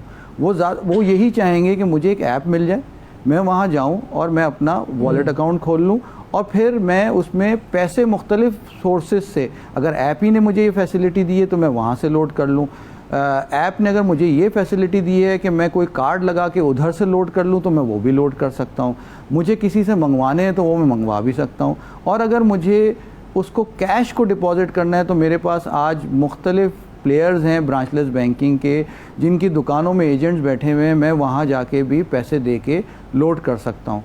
तो ये जर्नी है फ्रॉम डिफिकल्ट प्रोसेस। अच्छा, अब इसके फायदे पर आते हैं। जो आपने यंगस्टर्स की बात की, ये बड़ी इंटरेस्टिंग बात है। फ्रीलांसर्स बड़ी है हमारी, बिल्कुल, बहुत सारे फ्रीलांसर्स वगैरह हैं हमारे यहाँ पे जो काम कर रहे हैं, उनको क्या फ़ायदे हो सकते हैं? क्योंकि हम अक्सर ये सुनते हैं कि भाई पेपाल पाकिस्तान में नहीं है या फलानी कंपनी पाकिस्तान में नहीं है, या खवातीन एंटरप्रेन्योर्स वो अकाउंट नहीं खोल सकती, दूर दराज किसी इलाके में बैठी हैं, बैंक नहीं अवेलेबल है, बैंक की ब्रांच नहीं है, आ नहीं सकती, कोई कंपनी नहीं कर सकता, बहुत सारी चीज़ें रिक्वायर्ड हैं, तो उनको इससे क्या फ़ायदा हो सकता है? तो बिल्कुल राइटली आपने जो टारगेट मार्केट बताई वो बड़ी राइट टारगेट मार्केट है इस तमाम पेमेंट कंपनीज़ के लिए, और वो बैंक्स भी जो आज अब डिजिटल हो गए हैं। बैंक, बहुत सारे बैंक्स ने आपको रिमोट बैंक अकाउंट खोलने के ऑप्शंस देना शुरू कर दिए हैं इन देयर ऐप।